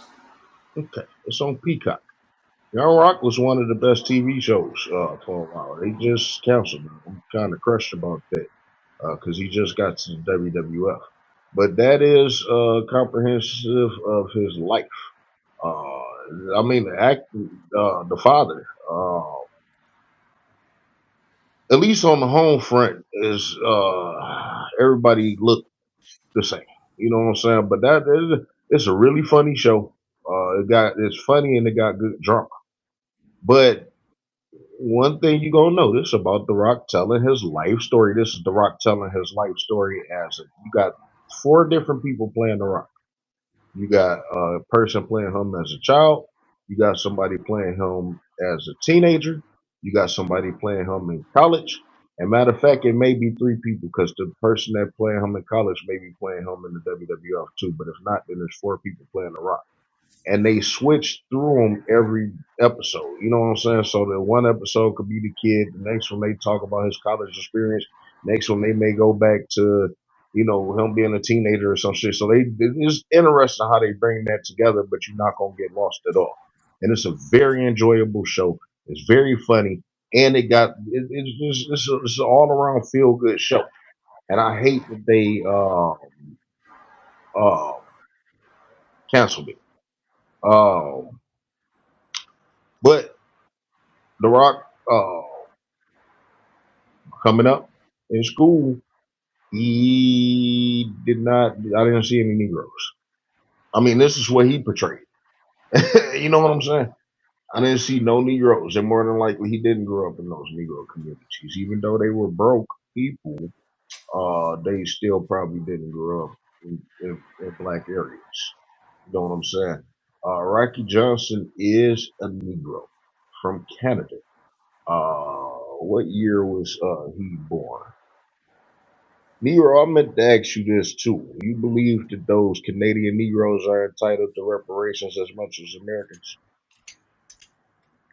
No, I think that they need to file a separate claim in the guise of that they had to seek asylum, and it'll go into another category.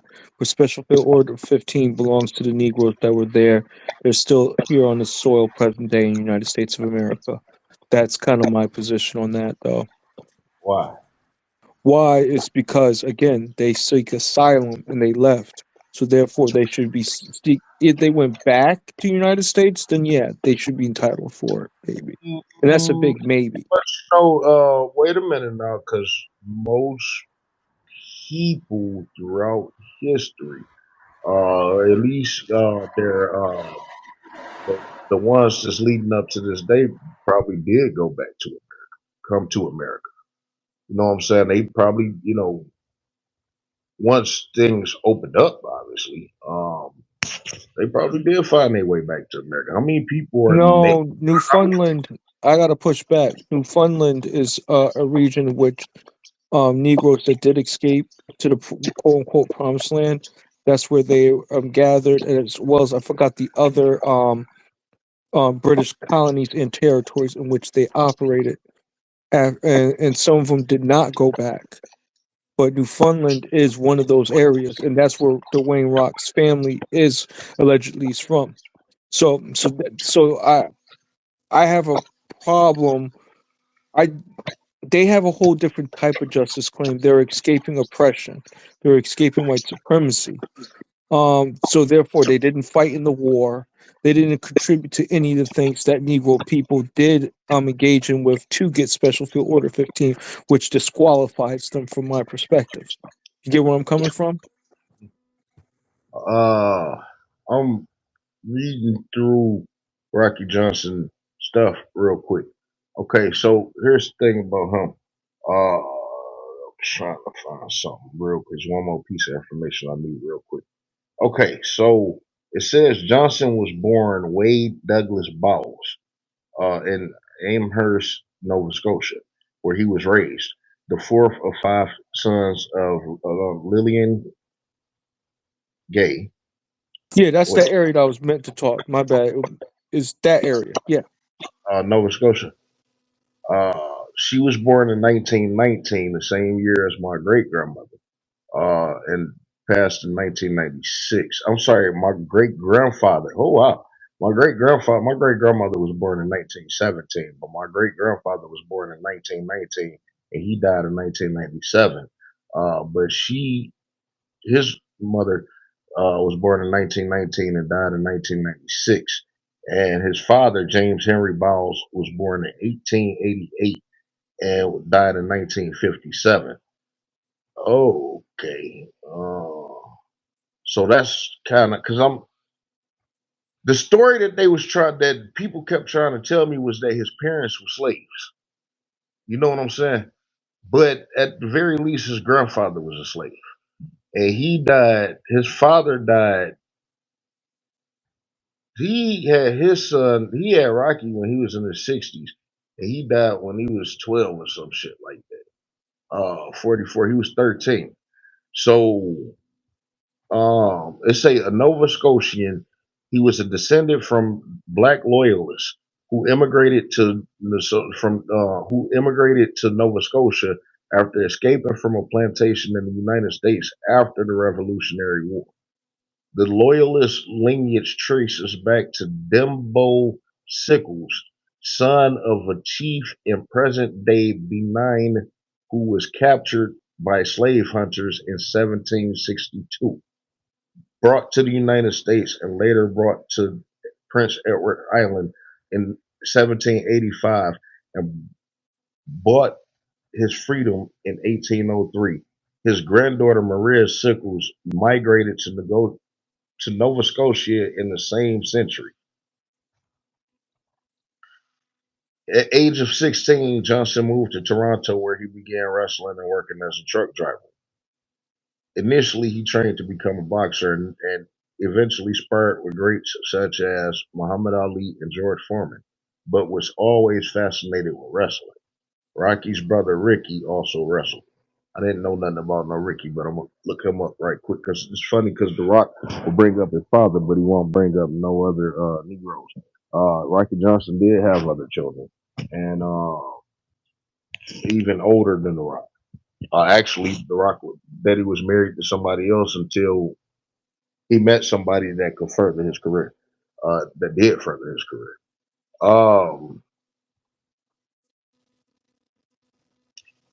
Nero, do you know anything about the loyalist lineage?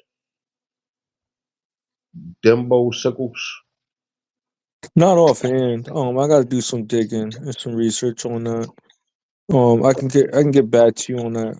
I know all I know what it reminds me of. It Mark that. reminds me of them damn Masons. It reminds me of them Prince Hall type of dudes. I don't want to go too far into that, but that's what I'm sensing. If you get what I mean. Yeah, we're gonna bookmark that for programming sake. Anything? Let's finish up the wrestling aspect right quick because this has been going on for 5 hours now. Let's end the wrestling thing real quick. Then I'll cut that program. Then we can continue on real quick. I don't want to be too much longer because it's time for me to get ready. Owner, you there? Yeah. What's up? Shit, we still ain't do Hulk Hogan. Um, fuck. Okay, so you believe that Hulk Hogan should be that? I agree. Um, why did Hulk Hogan? Why do you believe? Like I said, Triple H is playing in our face, and I don't know this Ari Emanuel, the guy that's the head of TKO, supposedly, right? Why do you believe they want to get in bed with Hulk Hogan? Do you believe that it's because of the name Hulk Hogan?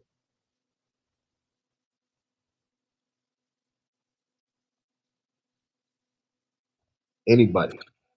And it can't be that because what is Hulk Hogan's name worth right now?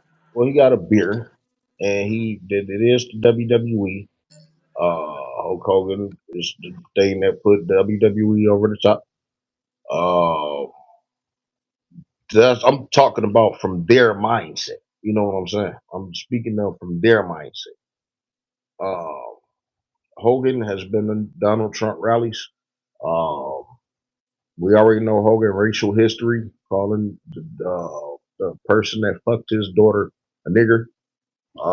Saying that his daughter shouldn't fuck niggers unless they are 8 feet tall with $50 million, meaning that he would accept his daughter fucking Dennis Rodman, Hulk Hogan's good friend. But he wouldn't let you fuck her. You know what I'm saying? And it's like the last three times, they brought him out, he got the same reaction. It might have been more visual intense tonight, but last three times they brought Hulk Hogan out, the crowd booed. I didn't know about the other three. Yeah, you guys are forgetting about what he did to that sister too. He for the Good. advertisement for that beer. I was gonna get there. See, that's the thing. The WWE just picked up that beer as the sponsor. Come on. I need y'all to stop jumping out of order. I know I'm a slow builder, but I build. God damn it. I need y'all to stop jumping out of order. Y'all need to recognize that I know everything. I'm sorry about that, HBK. Right? I'm gonna start finding y'all niggas. Um, oh man. Are people buying that beer? I I'll tell you what. I didn't hear of Prime until WrestleMania. The Logan Paul drink. And the next week, it was in my vending machines. But we don't have vending machines. We got like this area. We just go pick up whatever you want and just pay for it at the kiosk. But just they had it there. I don't see Prime beer in these stores. Not Prime. I don't see Hulk Hogan beers in these stores. Uh, so no. But he do got a big WWE boost. I mean, his label is in the middle of the ring. No. So, let's see if that helps. Because if these people were born them, these were just the people in the arena. So we talking about 16,000 people. Do you believe that there's a greater audience that love him and will support him?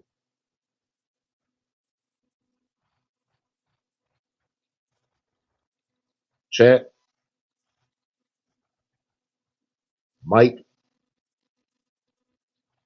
Oh God. My bad, bro. I was in the bathroom. You did not have to say all the information. You could have just came off My bad, bro. wash your hands, Wasn't clean nothing like off the toilet seat. that's what I. Hey, look, hey, Doris ain't gonna get on me about that shit.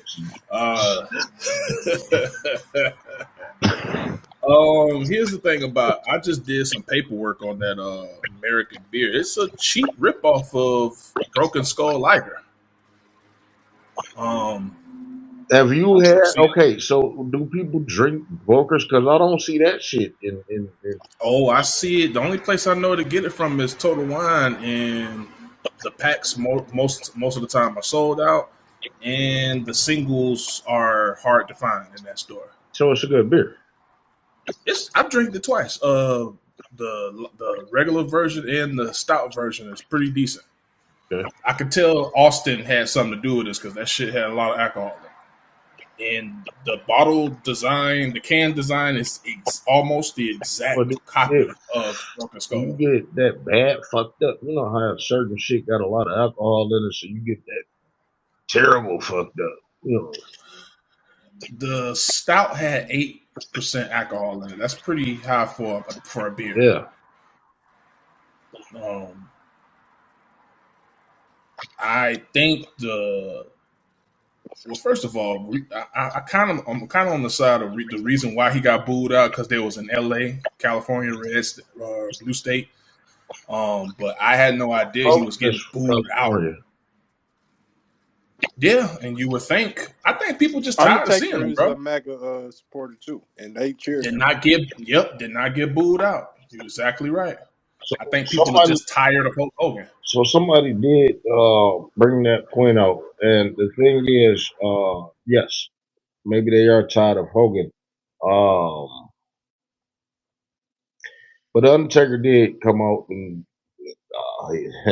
he didn't interview Donald Trump. Donald Trump interviewed him. I thought that was weird as fuck. It almost made me wonder why the hell Donald Trump was on the show because I literally watched it and nothing came out of it. Nothing. It was a conversation between Mark Calloway and the Undertaker. I mean, Mark Calloway, it was the Undertaker, and Donald Trump. I even thought that Kane was going to be a part of it because he was a part of the thing. Now, Kane is the mayor of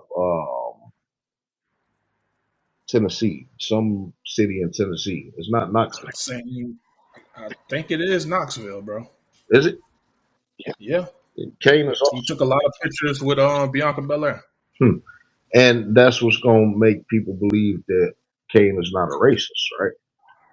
Kane is heavily against critical race theory. He's spoken out about it a lot.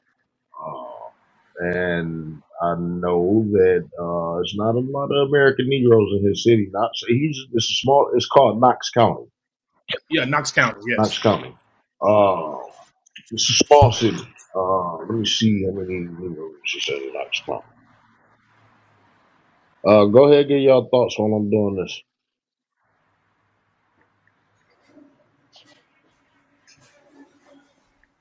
All right, cool. Toilet seat is clean. Let me see here.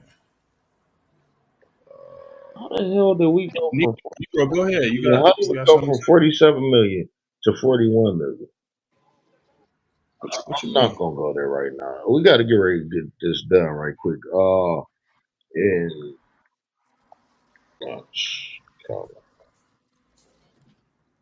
PR was up in here and got the hell out. Negro, go ahead. I see you got your hand up. You got something to say? 8.7% of Black or African American in his city And then 85%, I'm sorry, 2.6% Asian, American Indian and Alaskan Native, zero point 0.4, and white non-Hispanic, 85%. And they put in the parentheses non-Hispanic. It don't say anything about Hispanics. And it says Knox County population has grown every year since 2010, with the largest increase occurring between 2019 and 2020. The white non-Hispanic population grew the most between 2010 and 2022, increasing by 38,000. Damn, in 12 years, 38,299 white folk, non-Hispanic white folk, uh,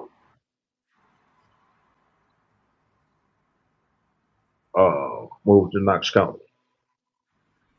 Why did all those whites flock to Cane City? That's a good question. You know, That's a very good question. Maybe because it's just maybe it could be a low key white utopia. I mean, I'm not sure. like just be, you know, You got this big ass white wrestler who's the mayor. You said it was what 80% non-Latino, all white. Yeah, those numbers is 5%. yeah, yeah.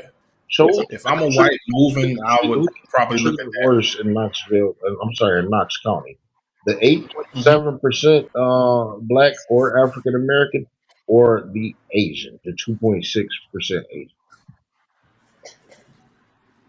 What was the question again? You broke up a little bit. Who? It's funny. I'm about to say that in a second. Who get treated worse in Knox County? The 2.6% Mm, Asians or the black African American, the 8.7%? I would go with the 8.7. You know, right now the population by the number in Knox County is 39,699 African Americans. Wow. Between 2010 and 2012, it was an increase of whites of 38,299.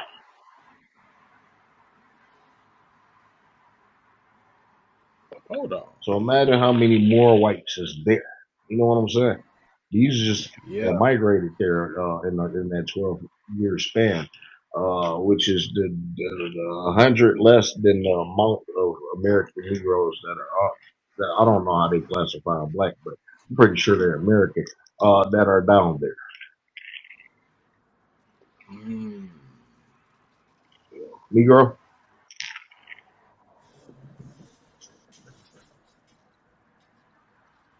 Okay, so I'm gonna wrap it on. I'm gonna wrap the wrestling end on that. Hulk Hogan, I believe that may be his last appearance on WWF television until his tribute show when he died. Uh, he walked fucked up and horrible. He looked like he have no legs whatsoever. Uh, None. it looked like his legs is on backwards, I should say. Low key looked like someone carried him up there. Yeah, so you need to sit his ass down. Speaking of accountability, Hulk Hogan is a man that has never faced accountability. So even if he was to die today at his old age, Hulk Hogan never faced accountability for nothing. And Hulk Hogan has been a cancer to this business. Literally, he stunted the growth of many people in WCW. He stunted the growth of many people in the WWF, and he has done people dirty. Hulk Hogan single-handedly blocked a union. Like they were getting ready to.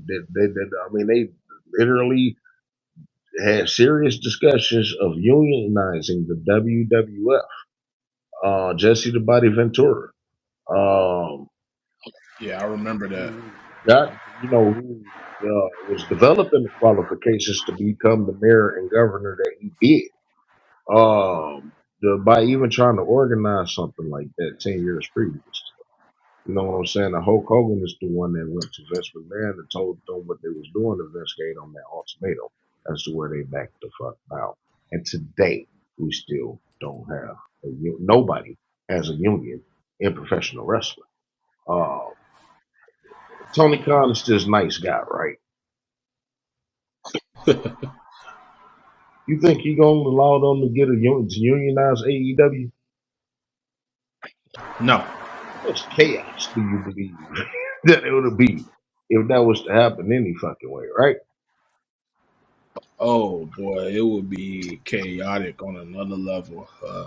Because I'm like Sabotage here and right. my goddamn I'm life, and I can't get fired to save my life. You know what I'm saying? yeah. Um, on that note,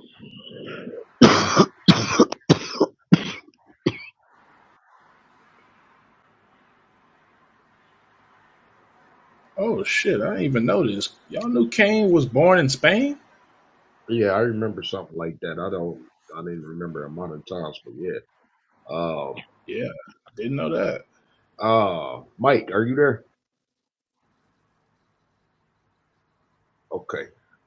So we about to get ready to wrap up the wrestling portion. We'll get back more on Undertaker and Kane on the next one. I did put up in the Jumbotron uh, this, and it's a part two to the Undertaker, the truth about Mark Calloway and the Hall of Famer, the Undertaker. Um, so check this out, and then you can see part two up there as well as the one with Undertaker, Kane, and Donald Trump sitting together. And we're going to discuss the Undertaker and Kane coming up on the next edition of Wrestling with Racism. Also, well, let's just cut that part right there. And everybody stay on. But in the meantime, for everyone else, check out the Message to the Grassroots series and check out all of the other content, really. And if it hits you to the core, subscribe, share with every single American Negro that you know, whether they are wrestling fans or not. And as for now, take care of yourself as an individual and take care of one another as family. As our ancestor, Frankie Beverly, stated plainly, we are one. And that's the way it is.